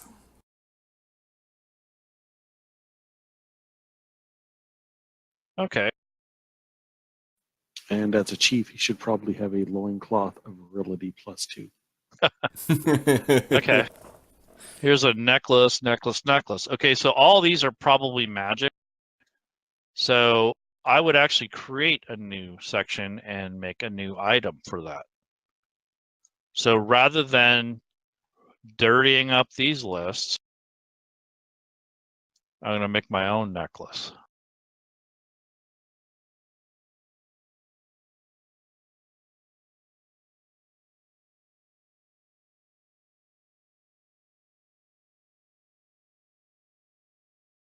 So you guys kind of see the picture here where I'm just adding my own stuff, and I can use these in other games. I don't have to just have it for Lost Mines.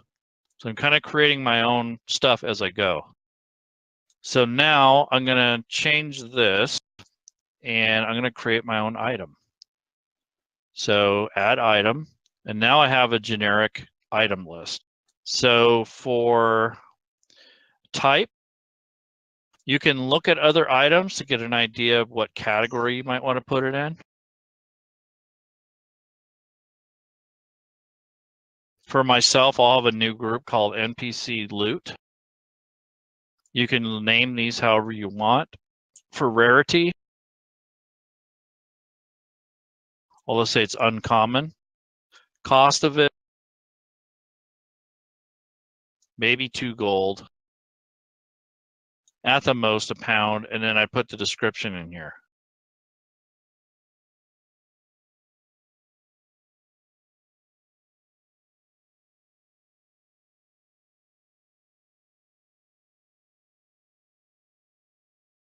Okay, it has an obsidian stone. So I think I'm gonna raise the value a little bit. Now it's worth 20.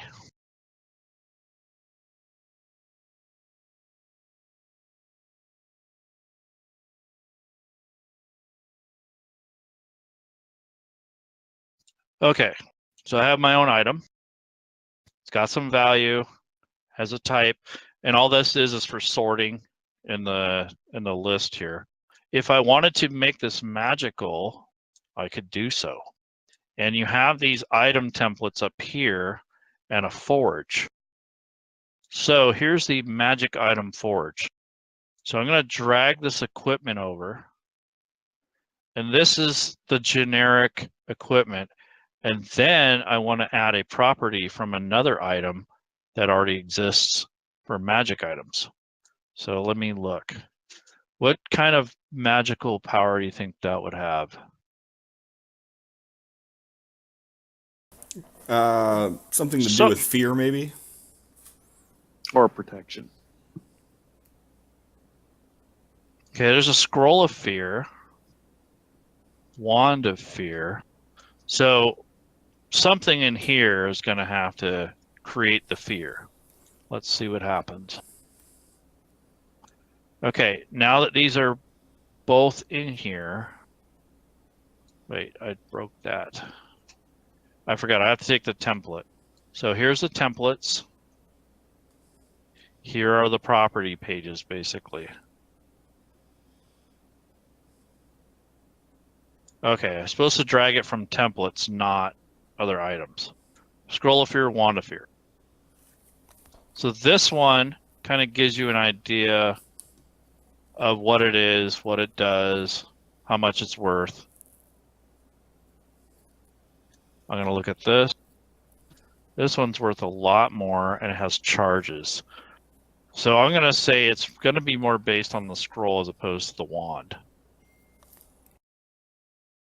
Okay, so I have the template and I have the base item. Now I'm going to click Forge Magic Item. Oop, it says error, they're not compatible. What that means is it did not like the fact that this is a necklace and this is a scroll. So it wants these items to be a lot closer as far as properties go. So it did not accept that. So I'm going to delete that. And let's say we find a necklace. Grab us a necklace of fireballs or something like that. Okay, so here it is. Now let's see if it allows this to happen. Nope. And the reason why is because of how I have this coded or set up. So this is a rare wondrous item. Okay. This, see how the type and the rarity are different? So I need to change some of the properties. So let me change this to a wondrous item instead of NPC loot.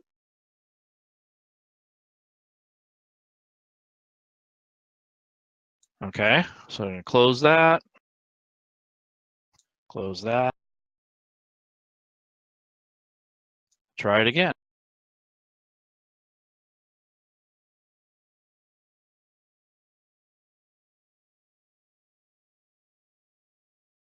Or I could have clicked clear forwards and I could throw to everything. So custom item.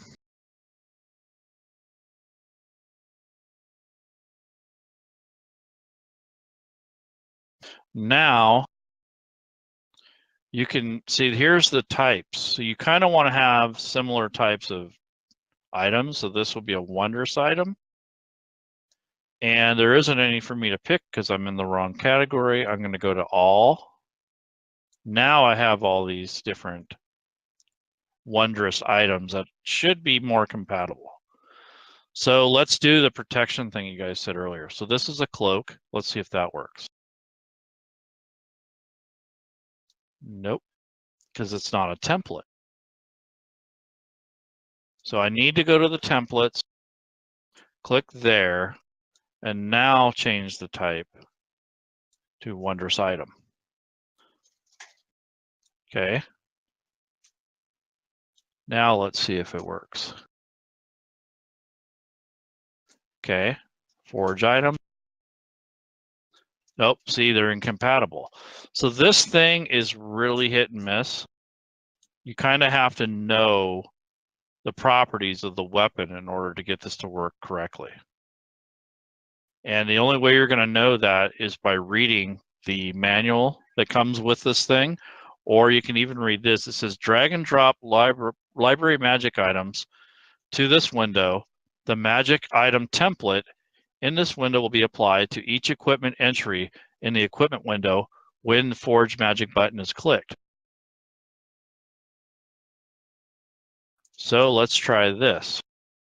I'm going to try a necklace of fireball.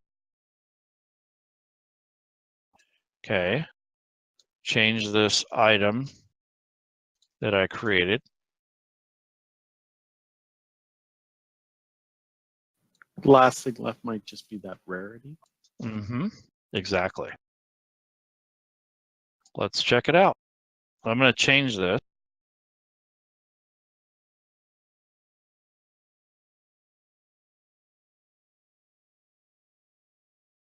Okay, now I've zeroed everything out. Now let's try this. Now it has no properties at all. Okay. Let's see what happens now. Still incompatible. So you see what I'm saying? Like this has a wondrous item thing, I believe, or a certain tag. This has a different tag. So you have to have items that are similar. So to make this work like a sword, you can drag over one of the other swords and change the properties. So this is kind of a real crapshoot on this, but this is a way that you can do this with items that are already in the inventory. Or you can just do it yourself by clicking on this, changing these properties, adding the spell effect that you want to include. So for instance, if this was going to be a protection, I can go to spells.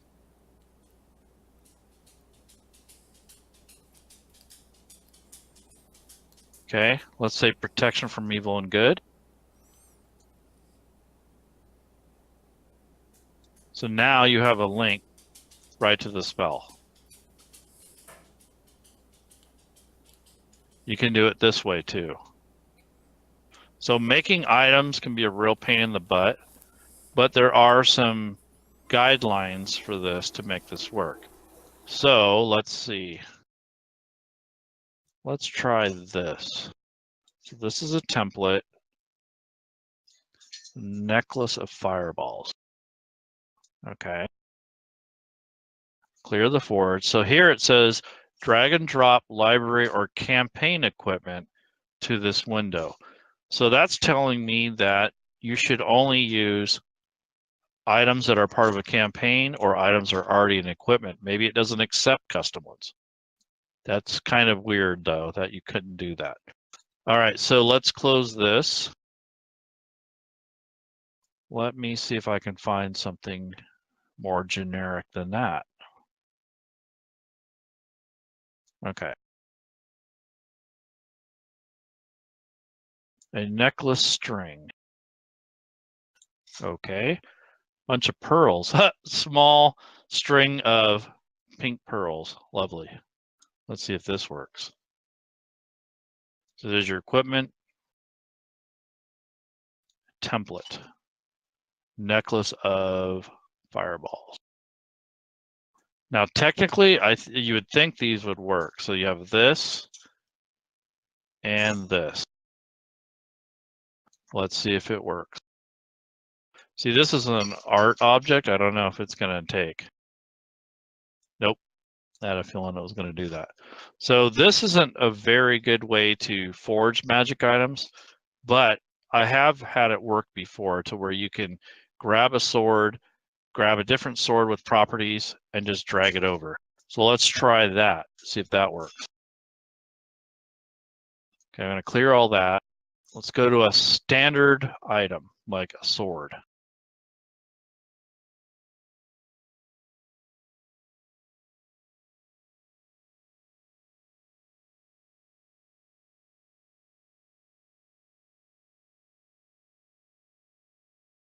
Okay. Let's say he has a great sword. Okay. And a template. Let's grab that.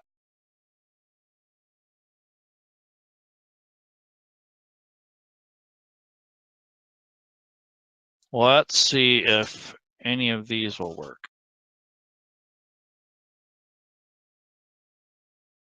Okay, so now I have all these different properties here. Let's say, okay, so here's a sword of life stealing, let's say, and that's a great sword.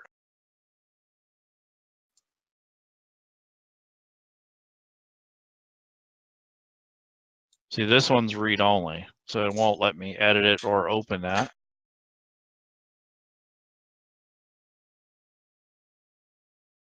Okay, template, standard weapon. I think it's doing something. Okay, so as you can see, you need to have very similar items. See, they both have the same icon. And the item has been forged. It is now a great sword of light stealing, which I think is rather silly because you could actually just do this yourself without going through all that hoopla. But nonetheless, it has a link to the image. It has the properties of the great sword, but it added the magical properties of the sword of life stealing. All right, so that's the item forge, made my own item. Now it's going to be stored under new because it's newly created. And I'm going to put it in the custom item section. So now I have a necklace and a great sword.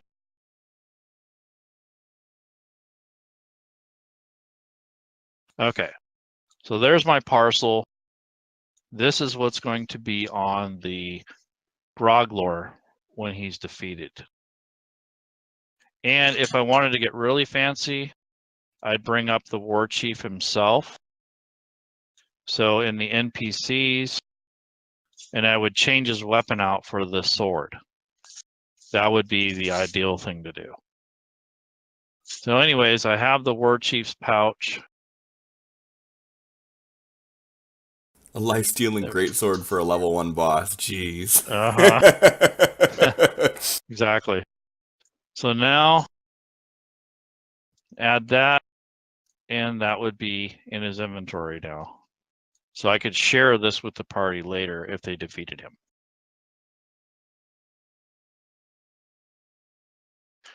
So that kind of gives you an idea that you can make your own custom creatures, your own custom items. And obviously it takes a ton of time. And that's why most people just use what's there already. But if you want to create your own stuff, you want to get in the habit of learning how all these work. And much like how you created the custom boss, anytime I've created any items in the game, I've always done it that way of taking an existing item, drag it to duplicate it, and then Mhm. modify it. Mm-hmm. Just because I'm more anal with the detail, and I could fine tune it like crazy in there. You just gotta make sure when you're typing any properties or anything for it that you do it exactly how it is. Correct. So then that way everything just works when you use it. Right. And when you create or work with a creature that has spells, let's say for instance, Monster Manual, this guy, the Eye of Grumsh, he has a spell list here. If you're going to edit this guy, first of all, I'd have to make a copy of it because it won't let me edit it.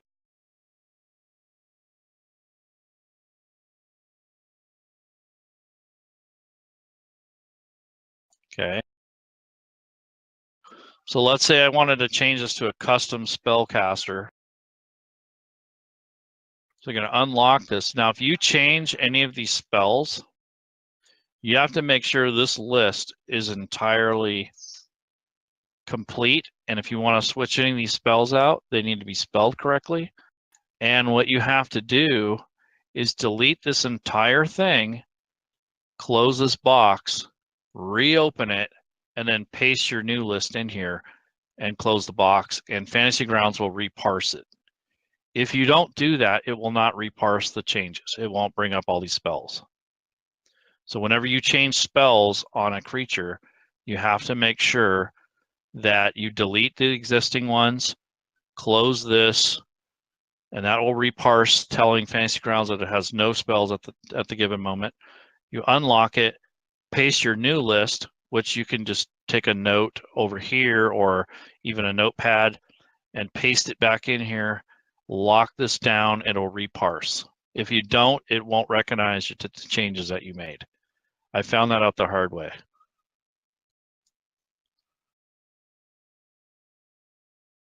Okay, so we have our guy here, the war chief, I guess. And now these guys are on the party sheet. I'm going to bring up that encounter. The Goblin Ambush. I bring up the NPC.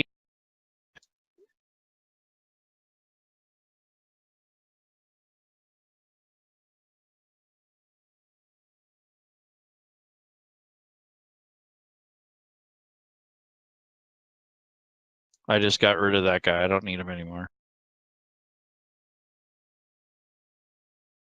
Okay.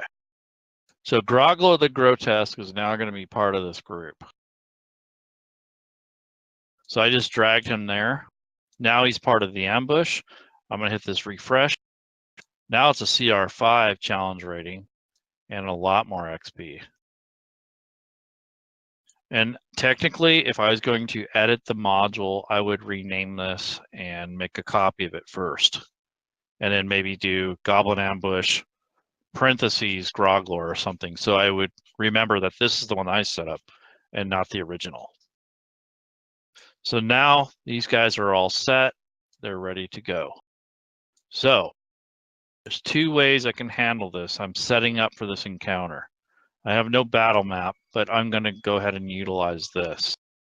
So I'm going to draw, based off the description in the module, that the players are walking along a road.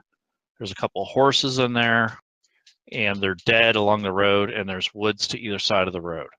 So I'm going to right-click, go into drawing mode, and it's going to be very crude.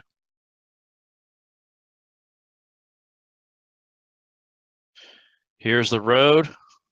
Here's the dead horses. There we are. Here's the trees. Okay. That's how crude this thing is. It's not a very good artistic tool. But it gets the point across. Again, Now, will probably be better in FGU. oh yeah. So now I'm going to I can click this and add them to the encounter, or I can pre-place them as an ambush. So I'm going to drag these over to this marching formation. And did that work? No. So you can pre-place them here. However, since this is not an actual battle map, it doesn't quite track the way you want it to, so they need to be added here first. So now they're on this battle map all at once, and now I can take these and put them over here. So rather than one at a time, I think I'm going to put Groglor. I'll drag him over. See, now he's tracking, and here's the facing button I was telling you about.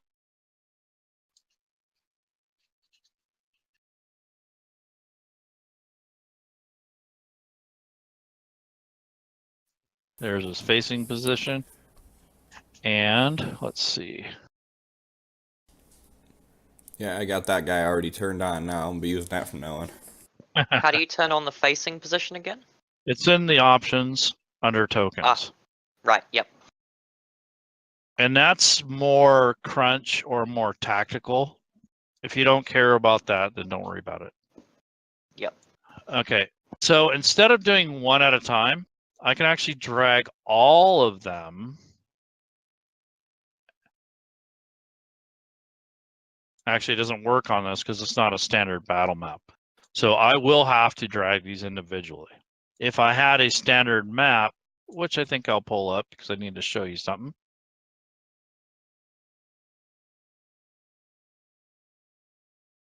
I'm going to pick just a generic map, I think. Actually, I'll just use. What's that? I was gonna say in semi sidebar, if you do create your own maps, get in the habit of creating just generic maps like a trail in woods, a trail in desert, and any kind of scenarios that you may find yourself in, just in case you come across Correct. an impromptu situation or anything, that you could just grab this generic map and be like, all right, here's the theater of mind at work. Exactly. So I'm going to actually pull up a map that a friend made.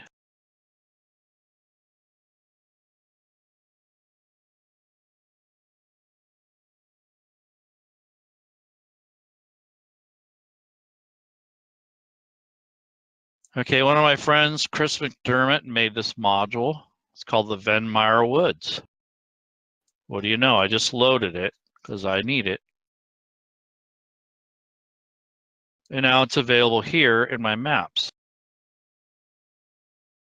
And in this section, it is now available. So this is just the advertisement. This is the actual maps.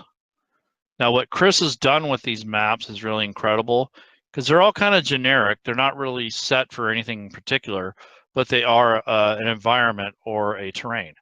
So there is a graphic that he set up here in which I can pick for a thumbnail view.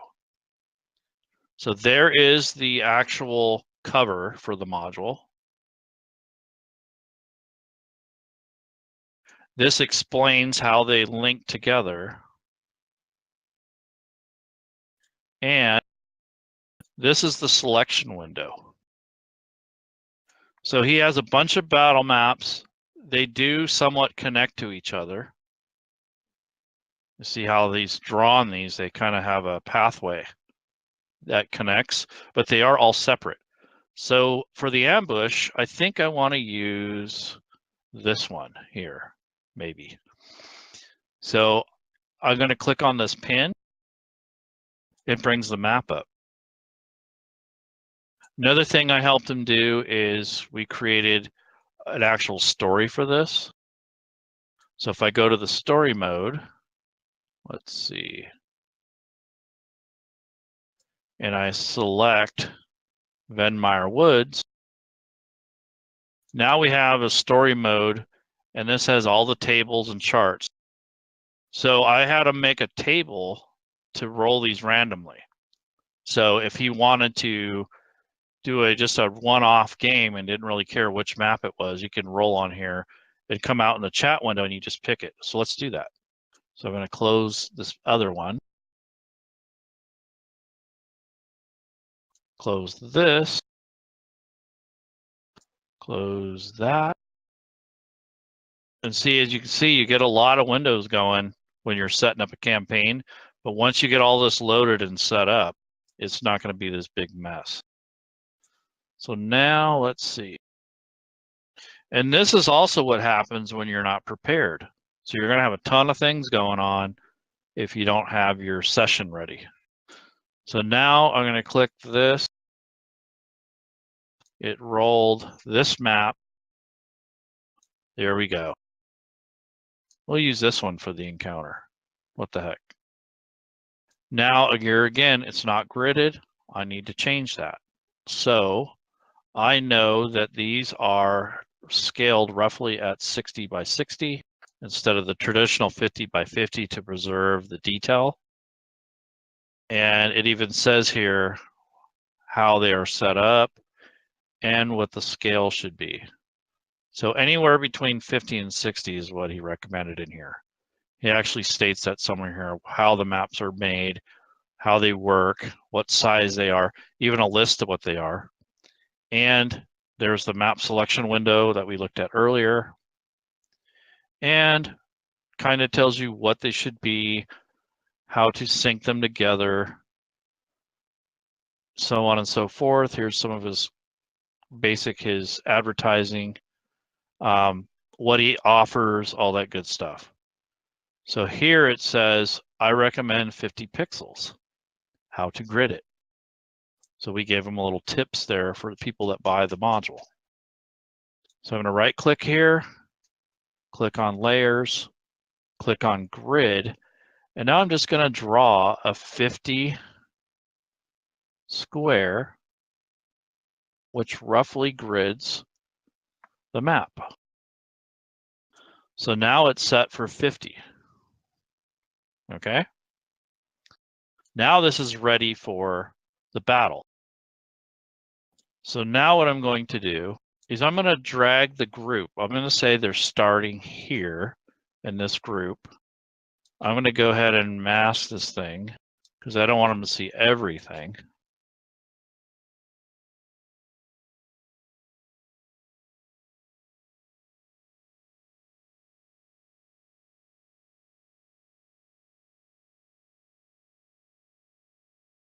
So I have a little starting area.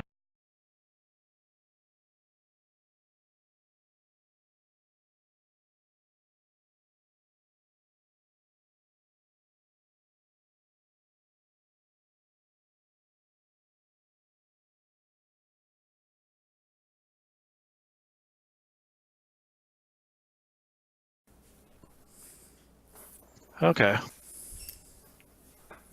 So we'll just unmask that. And we can say it's nighttime too, so whatever you want to do with that. And I'm going to pull this helmet here. That actually puts all the characters on the map at once. And place them in the starting position. And I'd have all this done before the campaign. So I wouldn't necessarily do this on the fly. Maybe, but maybe not. Okay, so here they are on the table. I have this map set up nicely. And now I need to set the encounter up.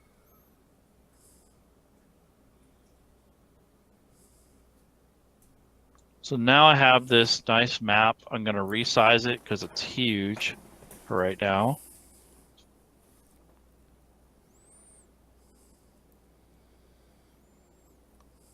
Let me get rid of some of the windows I don't need at the moment. Gonna do a little maintenance. Okay. So here's the group, here's the map. I can handle this two different ways. So I already have these guys on the combat tracker. I need to put them on the map. So I just drug this red hostile helmet to here, and then I can place them. This would be for like a random encounter or an on-the-fly type thing. If I wanted to pre-place these things and make it more organized, I'm going to delete all the tokens off the map, including the party members.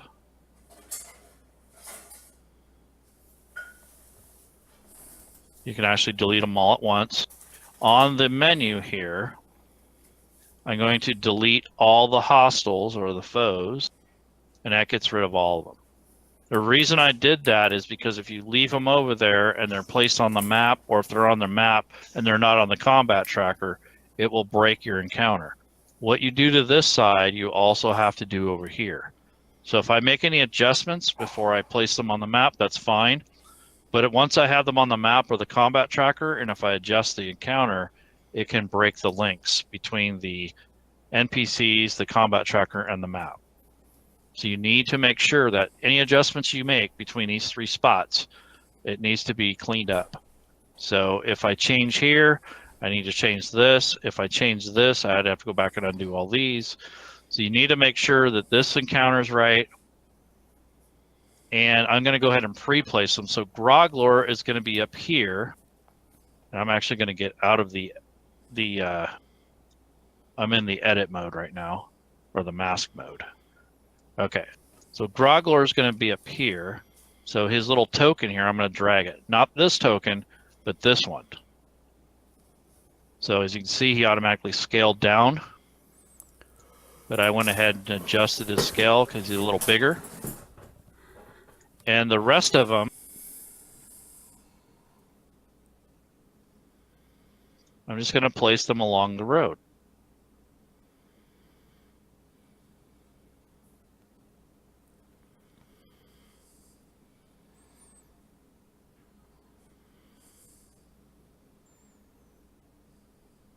Okay. Now they're all already pre-placed.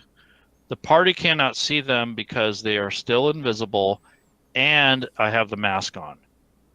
So even if I take the mask off, they should still be invisible to the party, because I would have these set in the combat tracker before we ran this scenario.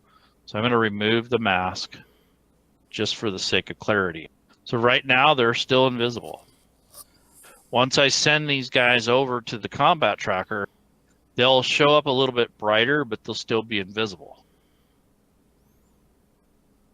Okay, they're still invisible. They're not visible, and these little eyeballs here indicate who can be seen and who cannot. And when the party looks at this combat tracker, they are not going to be able to tell who's who and what's what until I make them visible. So I can do it all at once, and they'd all be visible. Or let's just say this guy came out here, and now he's visible. So that's number 5. So now he's visible, and all the rest are not. So you can change the visibility on each creature, or you can do it as a group. So now you have this scenario set up.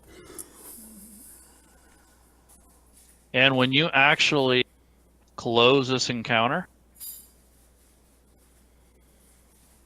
they will go away if they are not on the combat tracker. So let me show you how that works. So in the combat tracker, you're going to hit delete from tracker, only foes. So now all of these creatures are gone. If I bring that encounter back up, the one that I just made, here it is. Okay. If I bring this back up and I put it on the combat tracker,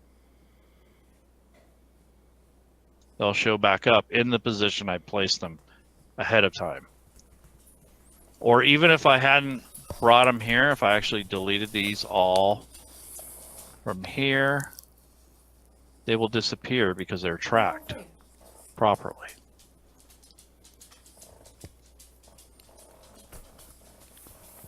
It's kind of the long way to do it, but anyway, Really so good. you guys, you get the idea? Yeah, that's awesome. Yeah. Okay, so that's kind of how you manage having, you know, different ways to set this up. So you could set it up as a random encounter or a planned encounter. The only difference is how they're placed on the map. Okay, so that's that. So we made a custom encounter. custom item, a story, kind of we went over that, kind of going over maps right now, off and on. And let's see, what else do we need to look at? We kind of built an encounter, well, we just added to one. Let's look at the tables. Let's see. So we have our story. Gonna go back to Lost Mines, where we were. Quests, we haven't gone over too much. I just told you can make your own. I'm gonna go ahead and make one.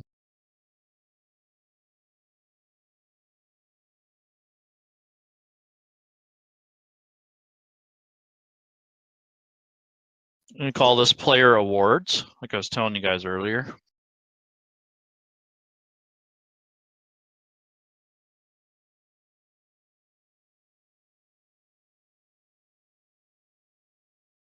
Okay.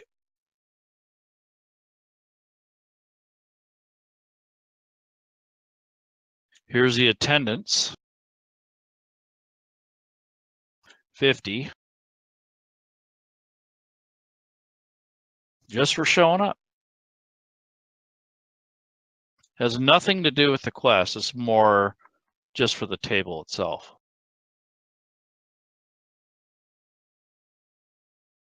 And the table. Let's see, items.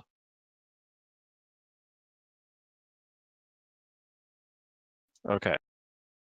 So this has a table that's centered in part 3 of Lost Mines of Phandelver. This is the first area table actually comes up. Part 4, there's another Wandering Monster table. So part 3, you have day and night. One just checks to see if you have an encounter. The other one actually tells you what the encounter is.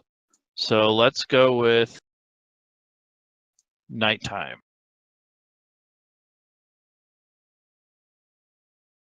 And another nighttime. These are the actual monsters.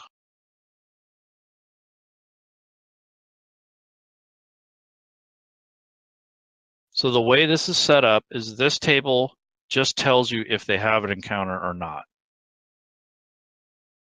So there's no encounter there. And this is where the forcing the roll comes good, because this is where you have to roll a certain number in order for this to trigger. But if you use a force roll, these do not trigger properly. So it's only good for checking on a single table, not another table that rolls on another table. And that's what this does. If there's no encounter, nothing happens. If there is an encounter, it rolls through this range.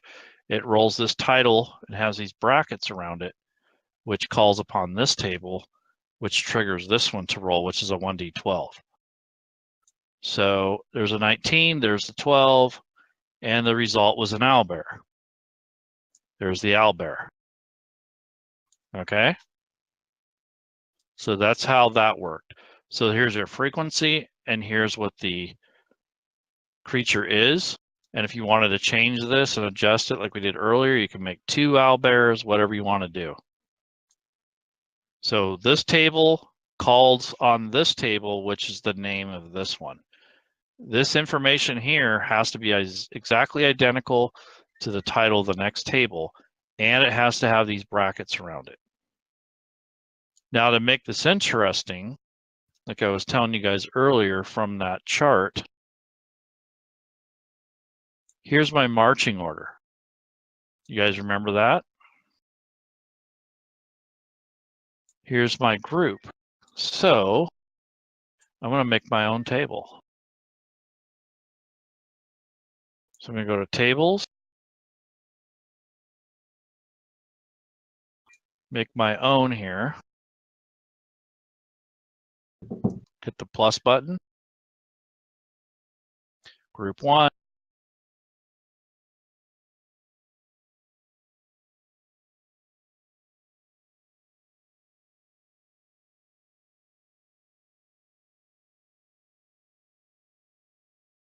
So I'm going to call it for that for now.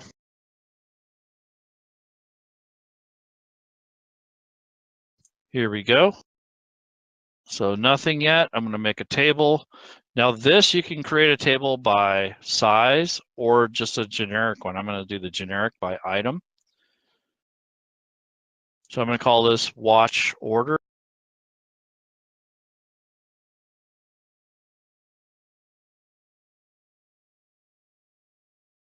Something generic. I'm going to add a couple more lines because we have 4 party members. Click edit. So now I have 4 lines.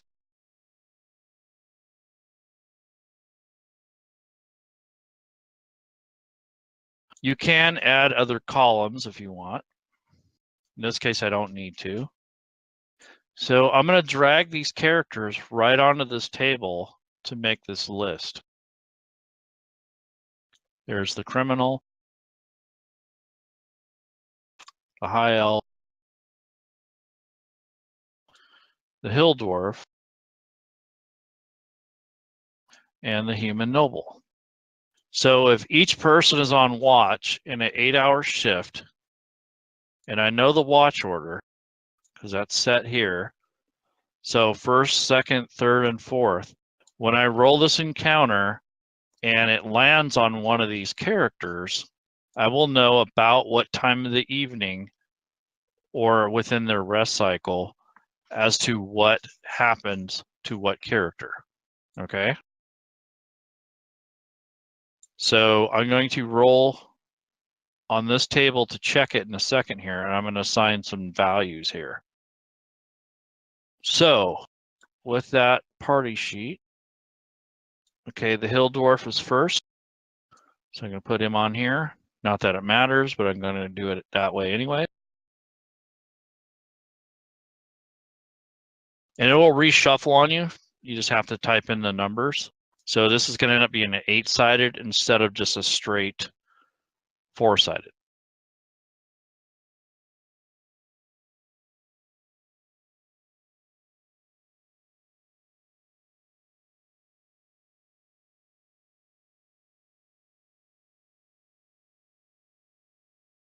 I kind of have this in an order now.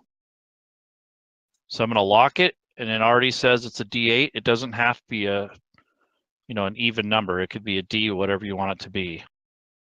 If I was to put notes in here, I could do so by just clicking in here and putting some details as to who does what during their shift.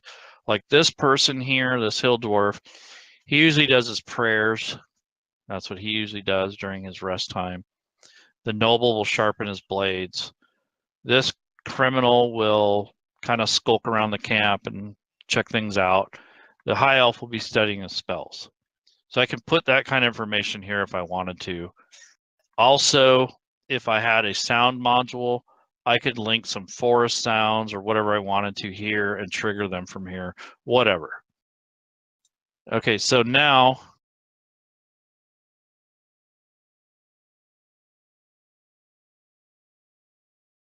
okay, I just put a little bit of detail in there. So now this is outputted to chat and it's visible, but I can turn the visibility off to where it's only myself seeing this result. So let's say I roll this table, we got that owlbear. Now I want to figure out who encounters the owlbear on which watch. So looks like it happened early in the evening, and it's the hill dwarf. So after the sun went down and he started breaking camp down, everyone went to sleep, this owlbear shows up. Open that up, there's the dwarf, and we already had the owlbear. Now, if I wanted to do this all in one fell swoop, rather than having 2 independent tables, I could, in effect, change this table to call upon this table. So I could have this table roll on this table, and anytime something's rolled here, I could tell it to roll on this table. So let's test that.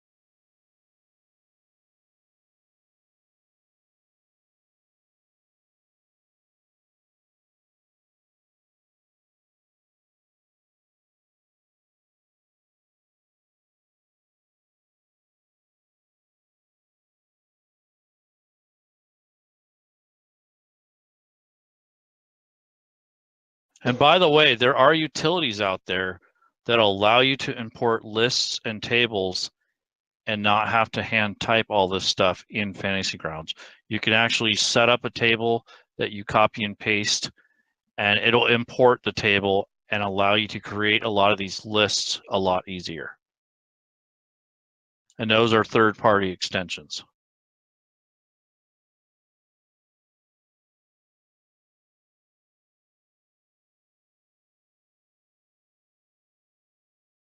Now, if I don't put these brackets, I don't think this is going to work properly.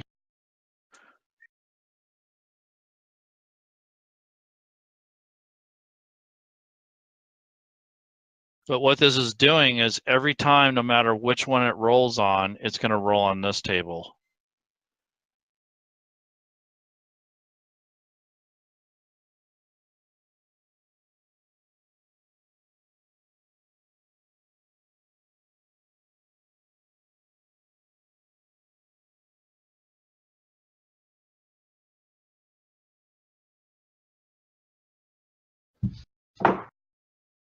Okay.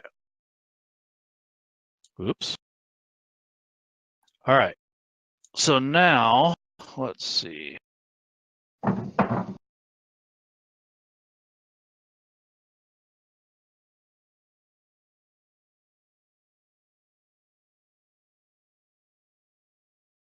right. All right, let's see if it works.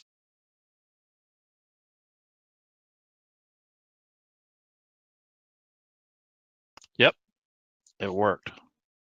So it rolled on here, it rolled on here, and it told me who the watch was. Okay. So you can set up some pretty elaborate tables. I recommend not going more than 3 deep. Once you start getting more complex, you need to map it out. So get some graph paper or a piece of paper and do your starting table and where they branch out from. And then put them in because it can get very complex. This is fairly easy, but you can make really super complex tables. So that's one way to utilize a table. Another thing is tables don't always have to be monsters. So tables do several different things. I did a table for quests before, in which it would call up different quests. I've done tables that would do lots of different things, like you can have stories, rumor tables, whatever you want, but you have to change this output to reflect what you're trying to do.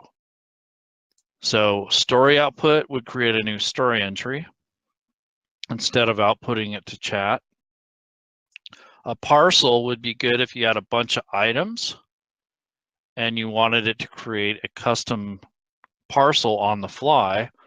You could, in effect, take all these items that you want to put in here as a treasure parcel for randomization and have it output to a parcel, and then you could utilize it. Or you can change it to story. So if it outputs a story, that could be rumor tables. So whatever you want to put in here, as long as you have it labeled and set up right and titled correctly, you can link those in your story. You can link tables together. You can do all sorts of things with them. So tables are a lot of fun, but they are a lot of work. And I was saying earlier, there's 2 extensions. One that makes an inline table, which is something like this.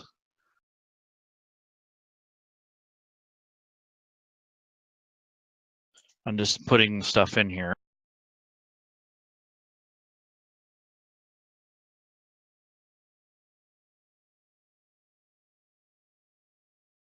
Let's just say you had a bunch of variables here and you want to make a table.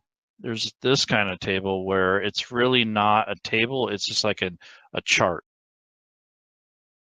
So there's table here, links, bullet list, and then a heading, body text, and the chat frame. So let's see what happens here. So here you have a table. I'm going to click a shortcut key, which is, I think it's Shift Tab.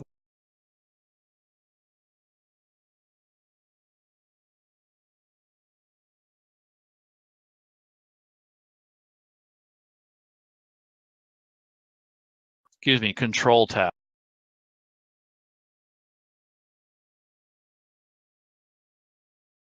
So you can make your own charts and tables in line. It doesn't have to be a rollable table. And then there's another extension that'll take just a list of things and you put a header and it will make a rollable table automatically for you. And that comes in handy if you use spreadsheets and you want to make big lists of things. That's where that comes in handy. If you're just going to make a little table like I just made now, there's no need for that.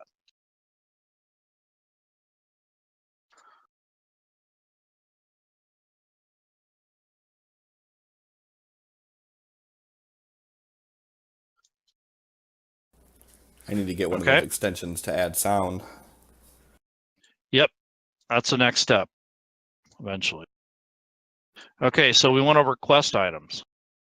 We went over stories, maps, tables, encounters, NPCs, items. Anything else that you guys can think of that might plague you?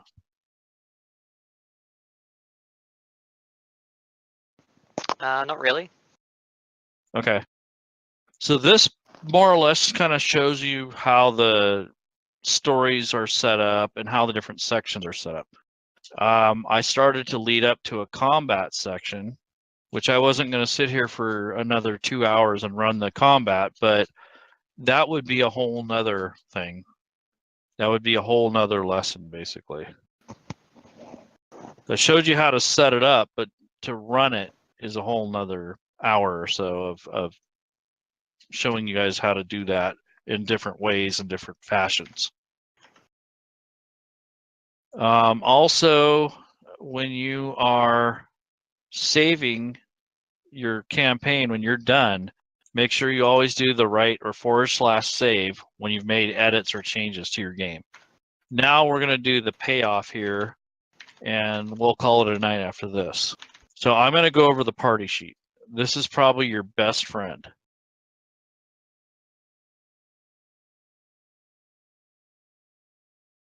So here's the party sheet. We didn't need the stupid map after all. So Hey, this it wasn't sheet... stupid. Come on now. Okay, so the party sheet here, it shows you a lot of things. It shows you a combined overview of your party. You have combined skill checks that you can do here. So let's say your entire party was pushed off of a cliff and they had to make a strength save to grab a rope and maybe a dex save first. So I'm going to have the entire group roll a dexterity save. I'm going to set the DC value as 12.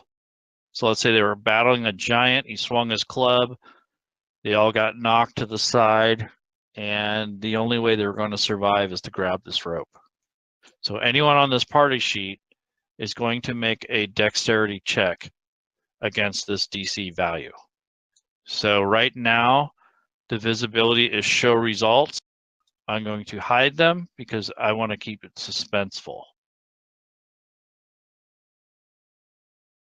So now this shows me who all saved and who didn't. So we have fail, success, success, fail. So the dwarf and the elf failed. The rogue and the noble knight succeeded. Okay, so those that succeed, they make the next check of strength. So now they have to roll against the own weight of their body to hold their weight. So I'm going to take this DC value, adjust it to 10. And of those two people, I can't really segregate who's going to do what. So I'd have to have them do it individually. However, if it was the entire group and they had all made their saves, then I would roll this again and it would tell me who succeeds, who fails. So this is a group roll. You can also do saves. So these should have probably been saves as opposed to checks, but you kind of get the picture that you can change these around and adjust them for a whole group. Same thing with skill checks. Let's say a perception, and I wanted them to, I got to see who actually notices something that's coming up in a room. So the perception that they have to beat, or the challenge, would be, let's say, 13. Anyone rolls over that, they're going to notice something in a room they're entering. So I'm going to click this. It rolls everyone at once, and it tells me right off the bat who saw and who didn't, or who noticed. So it looks like the dwarf noticed, so did the high elf, and believe it or not, the rogue was preoccupied, didn't see it, and the noble saw it. So it would kind of help me in a scenario like that. Okay, so those are group checks. Now, if I wanted all of these guys to attack at once, I could roll this, kind of a pass or fail type thing, have them all roll at once. And this would tell me attack or miss or whatever. So you could do like an ambush attack or something like that. How is that choosing who it's attacking right now? Based off of this. And this is a group roll. But you're talking about the target? Yeah. Okay. You remember on the map, let's see. If I had this set up right, I could, in a sense, set this up to where, let's see, let me do this first. Oh, did you click the button that said target? Mm-hmm. I got you. Okay. Yeah, you have to have everyone targeting one thing. And then you would set the roll to see who hits. Okay, that makes Or more you can sense. set it here. Okay, so your inventory screen is where you manage inventory for parcels. So let's say they defeated that group of goblins. So I'm going to go to encounters and the parcels. Here's the war chief stuff. Okay, it's all here, and they got his coins. So once the party killed the war chief, I would drag that parcel onto this party sheet. It would automatically populate in here as to the coins and the items. The next thing I would do is the quest itself. So in the XP section, I'm going to give them their quest award, which was showing up. So they showed up for the encounter. They're all going to split 50, or I can divvy it out 4 times. Okay. Now, if the party was uneven and only like 3 people showed up, I would just give them the points and have them add it manually to their character sheet. Whatever you want to do to handle that. For the actual encounter, I'm going to click that.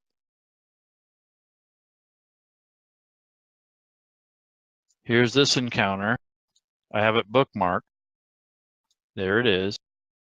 Now I'm going to drag it over. And there it is. There's the ambush and the treasure that came from Groggler. Now these guys might have their own treasure, and that may be a separate parcel. So I'm just going to leave it at that. So in the XP value, this number will get assigned automatically to all the players. So if I click award, it breaks it down automatically. And each one of these character sheets will reflect how much XP they have, and if they have it set right on their character sheet, what their next level is going to be. All right, also, I'm going to do the quest awards. So I click that, and this tells me what's been awarded, and 50 goes to each player. So that's how you handle quest XP and encounter XP. And I would leave these here because this kind of gives you a journal as to what you've already given them. Once you're done with the campaign or you no longer care, you can delete them or whatever. I leave those up as kind of a journal. It kind of gives me an idea of what stuff they've already taken and collected. It also keeps track of other things too, as far as like who showed up and who didn't. I can put a note in here who it went to. For the inventory side, let's say they've killed the guy, they got their experience and everything. Now they're going to go to town and make some money from the loot. So right off the get-go, they're going to split the coins. So immediately, I'm going to divvy out the coins. But I don't want to give out the items yet. So I'm just going to type none here.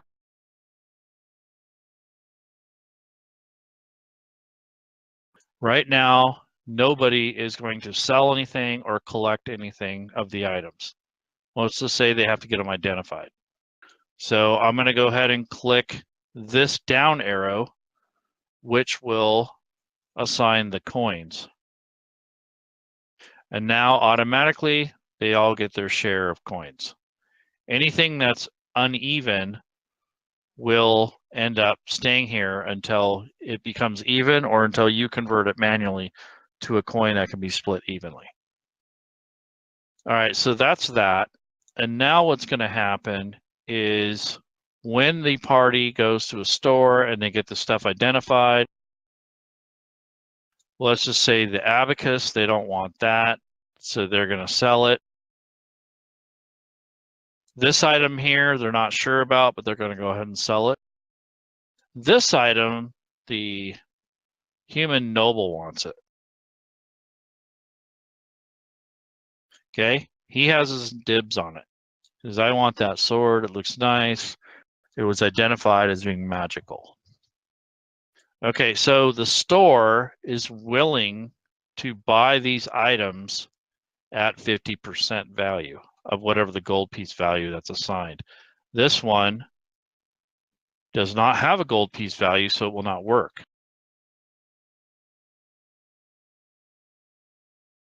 So I'm going to change that. You have to make sure it has a set value. Some of the magic items and grouped items that are in the encounters have a range that will not work. You have to have a set value. So now it has 100 gold piece value. So now when they sell this, they'll get 100 for it. The life sword, let me look at that. See, this has an actual cost, so it's good. The abacus. Yes, it has 2 gold cost. So let's just say he will buy the abacus at 50%. The crude necklace, you're thinking you should be able to get a little bit more for that.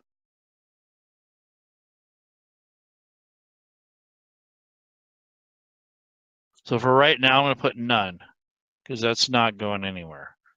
He's still kind of going to haggle over it. So he's going to give you 50% of the abacus. This life sword is, stealing sword is assigned to the noble. So I'm going to hit this button, sell items. Okay, it's sold for 1 gold. And now there's 4 gold, which can evenly be distributed amongst the group. So I'm going to go ahead and click this down arrow, and it says distribute items and coins. So now this will be distributed along with the coins to the group or to the individual. So now it is gone. He now has a sword and the coins that are promised from the sale. Now this refresh button will rebuild the inventory and give me an overview of who has what. Same thing with the party coins. So now we have this to decide on.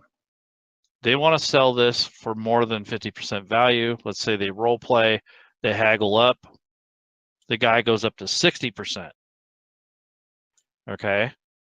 So I'm going to remove this.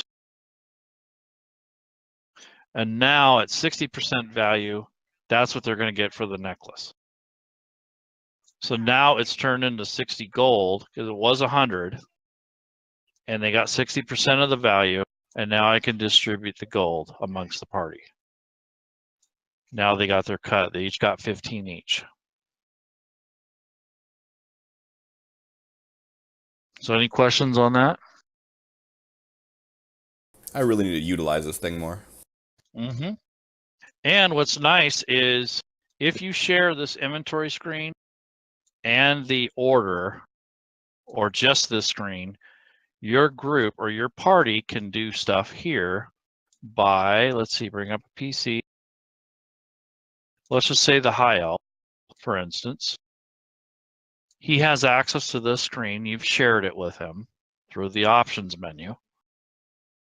He has his inventory, and let's say he wants to sell a few things. So he wants to get rid of the parchment. He's not using it. See, that only took one piece of 10 over. In order to do the whole batch, you have to hit shift. So now it took the other 9 over. So whenever you want to grab a whole thing, a whole pile of stuff, you have to hit shift. So he sold the parchment. He's going to sell this knife and this tome of historical lore. Yeah, maybe the holy symbol. So that's what he wants to sell. But this guy, the hill dwarf, says, don't sell that holy symbol. I want it. So in effect, he can take this holy symbol and drag it to his sheet. That's pretty awesome, actually. Okay. So now he's kind of managing his own inventory with your blessing, of course. And now all these items are up for bid or sell. Or you as the DM can do it yourself after you've disconnected from the table and made arrangements to have stuff sold. So what I do is anything that wants to be sold on the table, and if they don't have access to this, I have them put a little S after each item in their inventory that they want to get rid of, or have identified whatever they want to do. And then after the session, I'll manage all that. Or we can do it right at the end of the session. So it's however you want to handle that. So right now, they all want to sell this stuff, except for the rogue. He wants the tome, or actually the small knife. So he's going to grab it when they're saying, well, hold on. So I'm going to put his name on here. So he's laid claim to it. He hasn't grabbed it yet.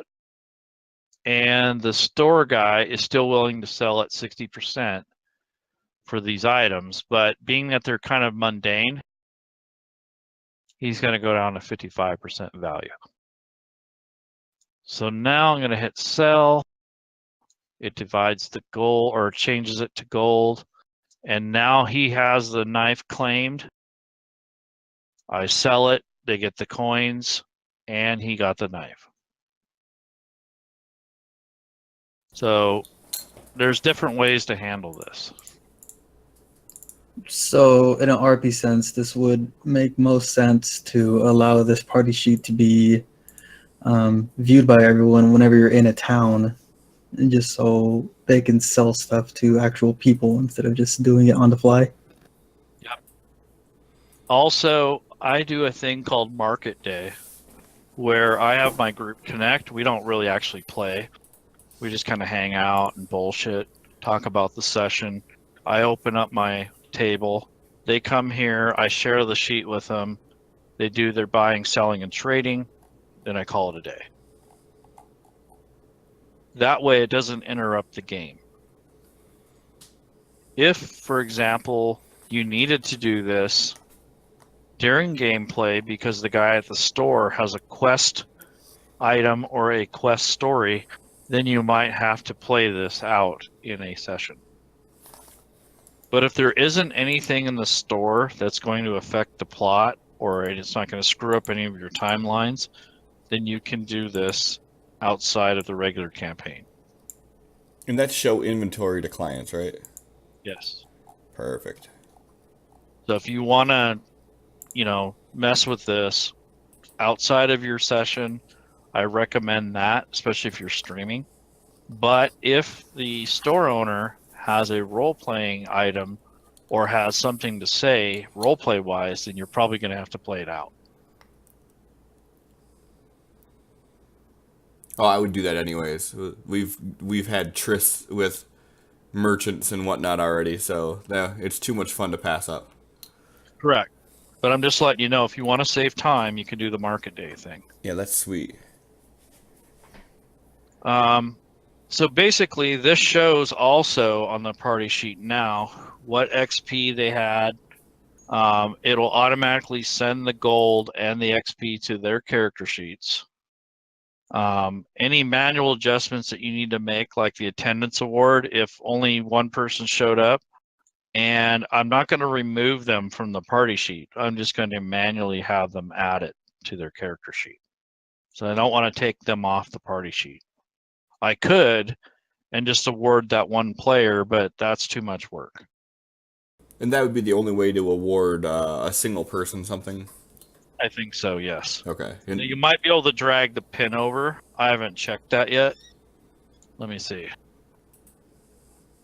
I'm going to unaward those by unchecking it. I'm going to go to a PC. Let's say this dwarf. Let's see if that works. Nope. I probably have to have someone connected to the table to check that. Okay. So if I had a group up here, I might be able to drag this parcel or whatever I have, this thing here, to this one of the party members. I haven't checked that yet. Okay. Normally what I have them do is just add it manually.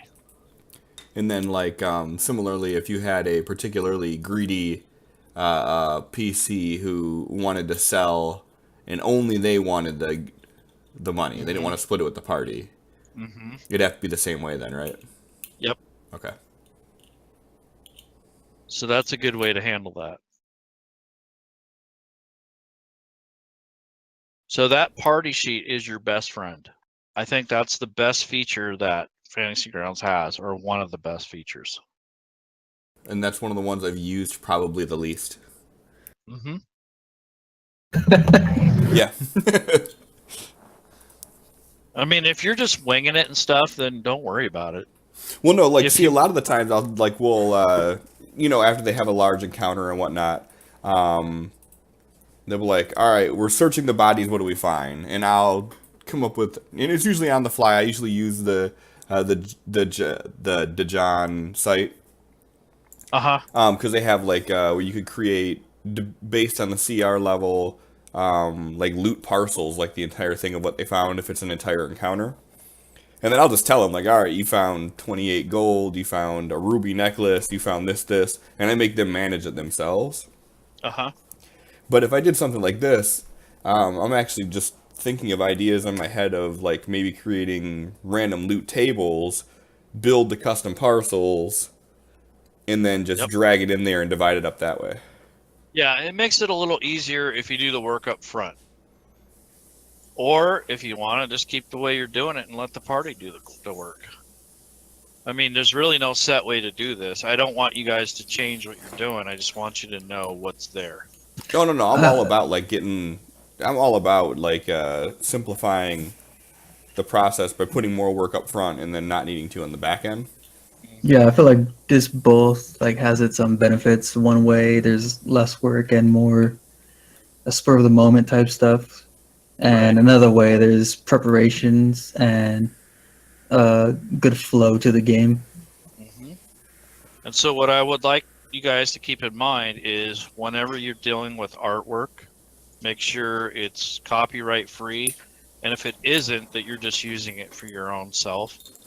And that you collect that artwork first up front.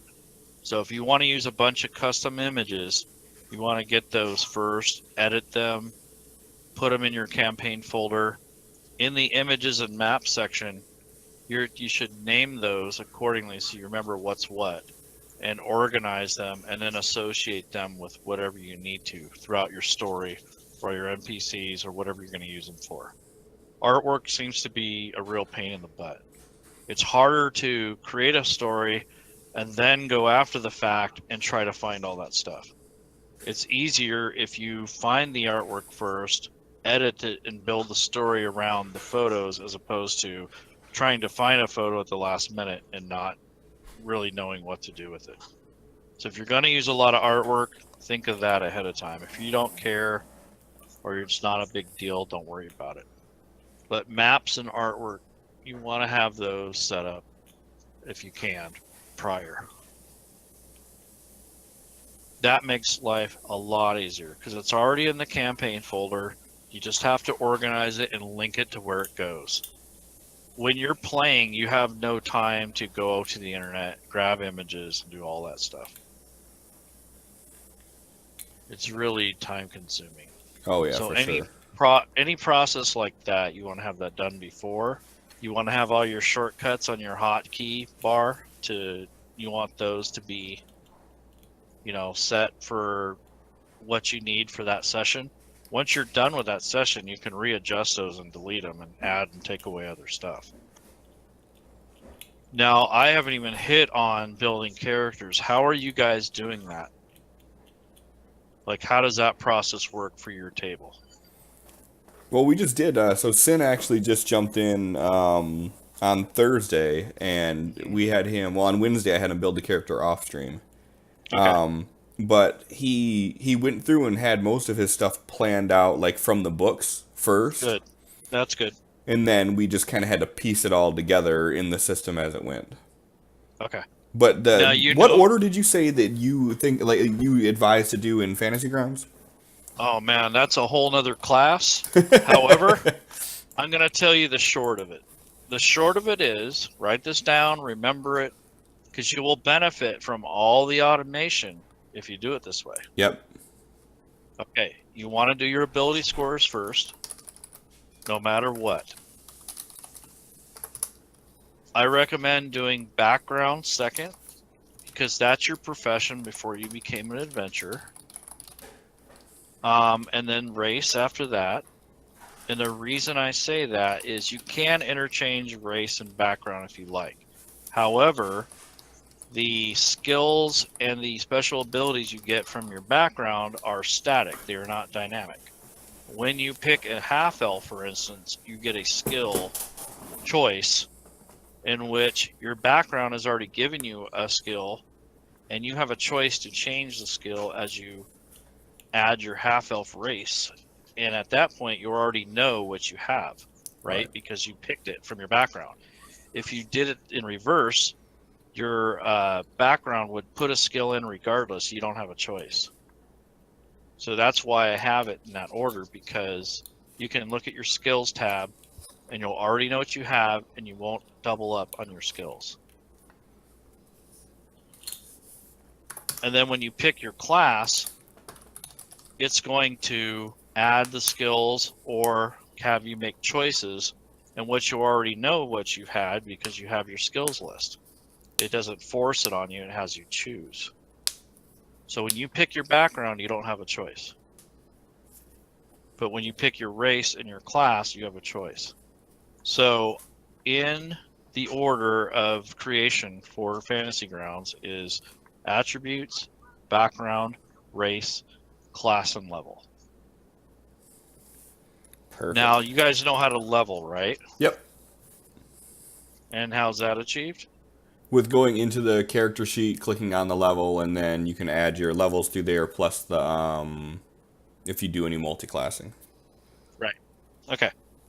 You guys know how to manage the characters after, right? In regards to what? Exporting or having the characters manage it from the launcher and all that stuff. I have not done anything like that, no. Okay. We'll go over that another time. Yep.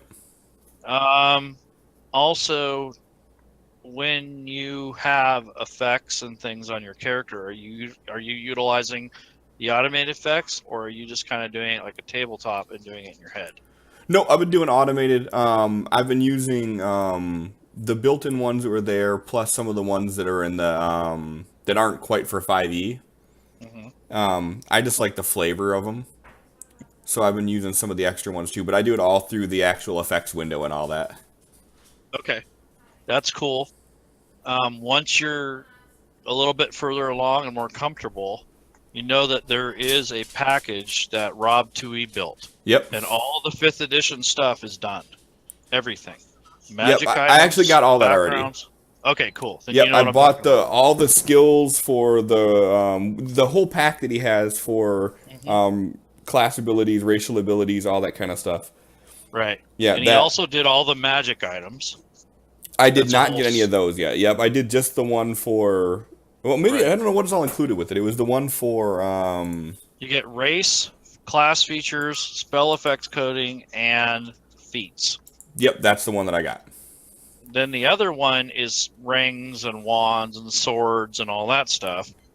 And then he has a couple little ones that I kind of thought of with him, where we both kind of decided to let's do the background equipment and the trinkets. So we made tables for those. So all you have to do is drag them from the list. You don't have to make them on the fly. Right. That's awesome. Yeah, I've looked at a lot of the stuff on DM's Guild. Yep, the DM's Guild that Rob created, and I hit Rob up on Twitter all the time too. Like if I have an issue with something, I'm like, Rob, how does this work? Yeah, we're kind of partnered up with him. He does a lot in the community, and he does stop by, and he does a lot of giveaways and all kinds of cool stuff. Yeah, And Rob's then we do awesome. a show with him. Yeah, we do a show with him every Sunday. So we have a show called All Things Fantasy Grounds on Sunday nights about 6 p.m. or 9 p.m. Eastern Time. And he and I go through different topics and try to get through those. And they're typically stumbling points. But we're up to like 23 episodes. Each episode is about an hour or so long. And they go over different aspects of Fantasy Grounds and Discord, anything related. Like we go over all the options. We go over how to deal with maps. And we go over all kinds of different things. You do that on his Twitch? Yep. Okay. I know I've And we seen him also post have a it few things. archived. We have it archived too in the college. Perfect. So whenever you guys need help, you know where to go. We're not perfect. We don't know everything. But we do have a pretty good handle on most of it. Oh no, I expect you to know everything. Nope. I'm still learning. I learn from you. I learn from everybody. You know, there's things that you know that I may not know. You know what I mean? That's flattering, but I don't think so. No. No, but I've learned a ton from, like, even with this tonight. I mean, this was a lot of basic review stuff, but there's still, like, there's such minute things that are so easy to pass over that, like, just even from you doing this recap here, that it's things that, like, I've glanced at or glanced over, and I sit here now like, damn, if I'd have had that during this and this situation, that it would have been so much easier. Exactly. So, no, this was awesome. Definitely, whenever we can do that again. I want to get the rest of my bum-ass group in here, so... Yeah, we'll do a character creation, a very thorough one, and you can go through it with them so you can kind of see what they're looking at. And then we'll also, I want to touch with you outside of the stream, not tonight, but in the future, where we go over building assets and things outside of Fantasy Grounds. Yep. I'm completely game for it. We are now linked up on Discord and Facebook and all that jazz, so... But yeah, I mean, and as far as asset creation goes, I mean, I create almost all my own stuff. Right. And then, And like, I'm gonna help you. Yeah, that's perfect. That's exactly what I'm looking for. And then, like, our character profiles, like, one of my PCs actually is an illustrator, and he does all of that work too. So Perfect. Get him in here too. for sure. So what we'll do is, for instance, one example is I found tools that aren't that expensive that allow you to manipulate images or PDFs or text. So with that in mind, it's much easier to build your custom artwork as opposed to going through the long-handed ways. So I can probably cut off about a third of your time if you're able to utilize the tools. Which would be lovely. Yeah, so like for instance, one example is you use what do you call it? Pinterest, right? Yep. I thought that was a woman thing. I was wrong. My bad. Okay, I use that now to make collections of pictures that I might like to use. and there is a plugin for Chrome called Pin Down. And what it does is a little extension that recognizes that you have to allow it to access your browser, but it looks at your collections of photos and it'll download every single image in one click and put it in a folder for you. Nice. So if you wanted to say do a collection of elves or something, you could put them in a board or a collection and make the group specific to what you're looking for and have it download, and it'll download them all in one fell swoop. And it'll put it in a folder for you. And it'll be organized so that you can go through them later and edit them, and they'll be categorized and organized. And then I know some other programs that'll strip out just the photos out of PDFs or whatever document you're trying to use, Mm-hmm. and it will do it in batch files. So if you wanted to rip multiple images from multiple sources, it will take those, and if they're good quality PDFs, you can take the images out of all of them in one fell swoop. Beautiful. I mean, you could do that if you have the pro version of Adobe Acrobat, I think. You can, yep. But if you don't own that, there's a really cheap solution for it. Yeah, I I have also- the full Adobe suite that I use. That's good. Also, I use Dragon dictation software to help me with my writing. I've always And wondered what- how that was. You have to train it. You have to get get used to it. And what I've done is it can read emails and documents if you let it. So it will read text files, HTML, doc format, and maybe not PDFs, but it'll read quite an array of documents. So what I've done is fed it every single wiki page that I can think of that has to do with D&D 5th edition. I have fed it every text file I've come across that has rulebook or data that acronyms and all that stuff for D&D, and I've fed it novels and stuff. So it has a pretty good library of vocabulary now. So now what I do is when I say that word and it's a place, name, or thing, something that's very specific, it will pop up, and I just have to train it once and it's done. So it's already spelled correctly. I don't have to manually type it. And once it's associated with my voice pattern, I don't have to deal with it, and I can actually say it the way it looks and phonetically, or I can have it pre-trained like I was just telling you. That's cool. Yeah, I've always seen like the infomercials of that, and always wondered, like, the infomercials are so cheesy that they make it seem like, like it's one of those snake oil ads. Well, it seems that way at first until you actually use it. And once you start using it and getting used to the commands, and once in a while it gets a little annoying, but once you feed it all that fantasy stuff and sci-fi, and it builds its vocabulary, it is so nice. You just sit there and you can just yap. You just gotta nerd it up a little bit. I gotcha. Yeah. Once you nerd it up, and you could even do dialogue. That's what it's really good for. You can sit there and pretend like you're talking to yourself, and it is cool because you can do dialogue a lot easier that way. That's awesome. My mind just races with ideas while you're talking. And it'll work in Fantasy Grounds too. So if you are going to say text instead of typing, it will put it in your copy, your what do you call it? I can't think of it right now. Clipboard. It'll put the data in the clipboard, and then when you tell it to paste, it'll paste into the cell. So it does like a clipboard, and then when you say paste, and you just hit Alt Tab and tab into Fantasy Grounds, it works kind of with it, and then it'll paste into the cells that you're trying to edit. Nice. So if you have a lot of text that you need to copy over and you don't want to retype it all, or something like that. Let's say you have a PDF and you just want to read it.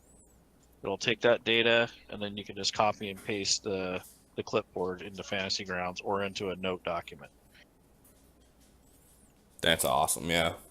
So there's a lot of things, tools and tips and tricks and all that stuff and to make your own stuff. And since you're making your own campaign, I recommend that you get into that and try to find ways to cut time down and stuff like that. Yeah, for sure. I'm all about that. I mean, like I said, with us doing a completely sandbox campaign, like you can never have too much preparation. Nope. And I know how you are because I do the same thing. And when I buy a setting, I just buy the names, places, and things, and maybe the maps. I'm not really buying the adventure. I'm just buying all that stuff. Right. So I'll utilize the creature names, and I'll add some of my own. But then I just run it as a big sandbox. I don't normally run the modules. Yep. That's how I've done everything. Like, I just purchased like the core, like the monster manual, Tome of Beasts, Right. Xanathar's Guide to Everything, and then basically just the things that go with that I have at my disposal, and then it's just kind of like, all right, well, what do you guys want to do? You want to do this? Here's the repercussion of your choices, and then I come Yep. up with ideas of, all right, we're going to do this, throw together an encounter real quick. Right. I didn't really show you the template thing for the story, but you can use the story template and create a whole thing off of that. Yeah, I'm gonna have to utilize that because right now what I do, so my because of the fact that it started off in Roll20 and then we went to Fantasy Ground after, I have notes that were from Roll20 and I put them into a notepad. So I keep Fantasy Grounds open on one monitor. On the other monitor, I have Word and I have Excel, and I my entire game is just multitasking hell of Right. jumping into one program, finding this, looking at this. But I have like I created a file in Excel that is a random item generator, and it basically has every item type in the game as a possibility. And then there's like 500 different effects that could be applied, and prefixes and suffixes that go with it. And then depending on the role, it could actually be 2 effects applied to one item, and then it'll get a prefix cool. and a suffix. There's so much to it that I have going on at once. I hear you. Well, I like this. Here's an example of this story template. So this is a generic adventure framework. It has all the headers, and then it rolls on a bunch of different tables. So I'm going to click on generate.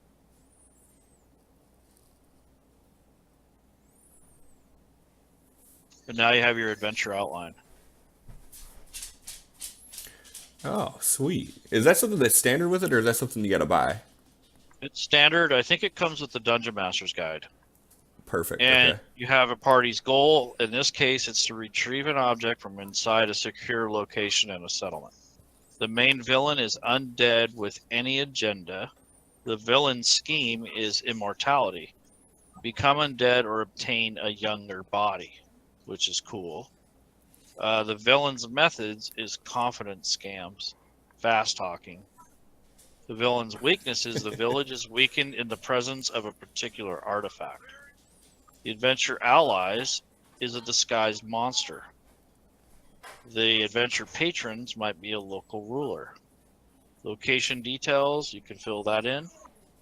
And it even gives you an intro. The adventurers find a map on a dead body.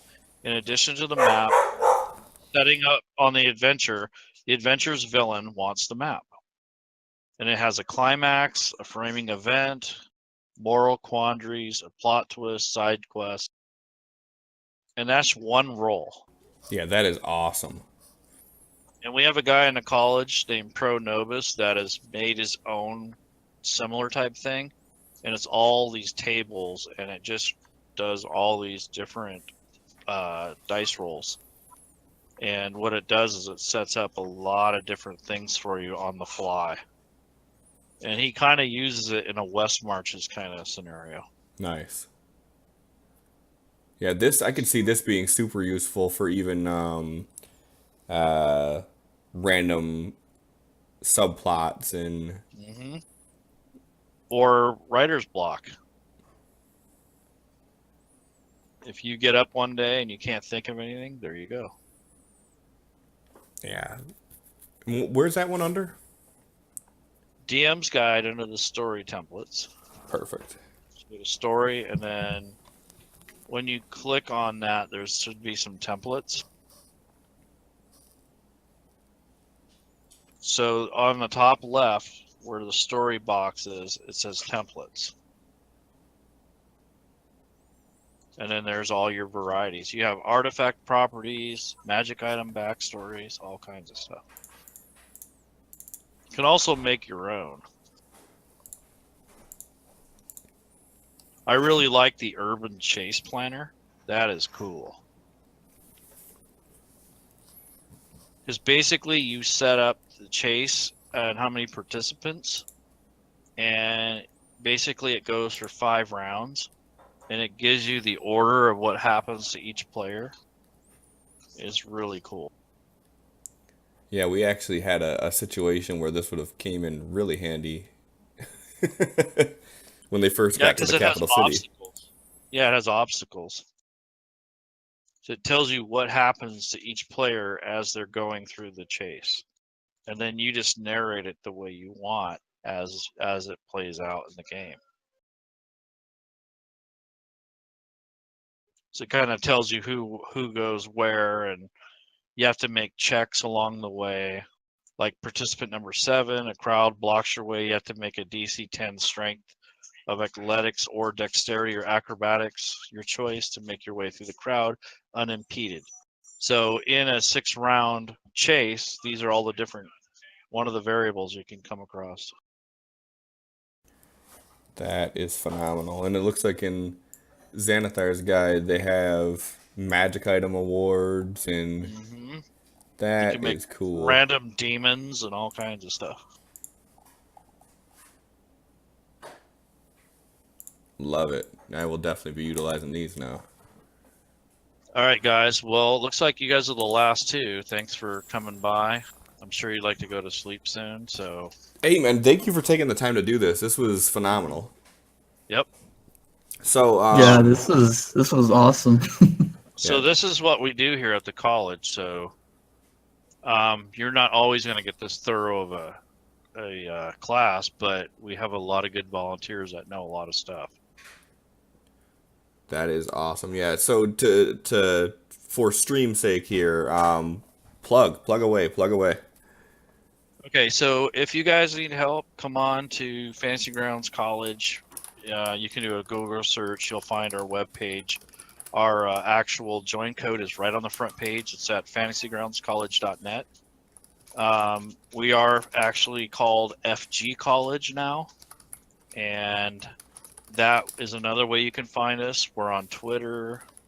We're on Facebook. We have our hands in the forums, in the official Fantasy Grounds forums. We are on the all over Twitch.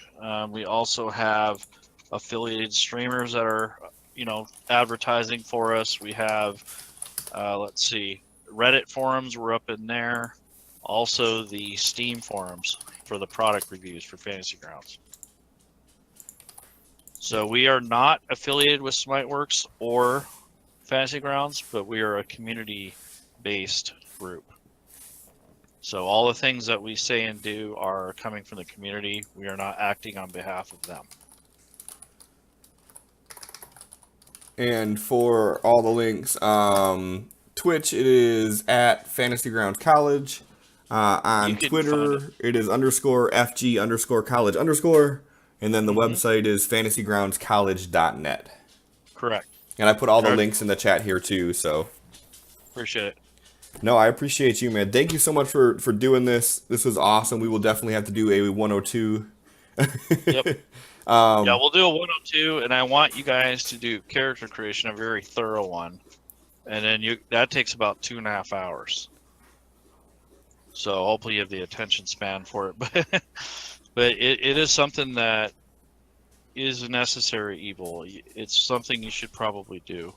You'll learn a lot, and you'll see the automation more, and you'll realize maybe some steps that you missed or whatever. You've popped into our 4 or 5, 6 hour streams. We should be able to do a 2 hour Yep. character creation. There's no excuse if we can't. Exactly. Yeah, I would love to know if Cliff gypped me on any of the skills I should be If getting. I gypped you, really, really. I think my character is a little bit too weak right now for Get the some hell reason. out of here with you. I don't want to talk to you right now. You're dead to me. But thank you again. Thank you, Sin, You're for welcome. popping in here. Thanks to everybody that popped in the chat and hung out with us. Thanks for the lyrics. Thanks to everything. Yeah, you guys have yourself a great night. And again, thank you so much to Fantasy Grounds College. Night. Good night, guys.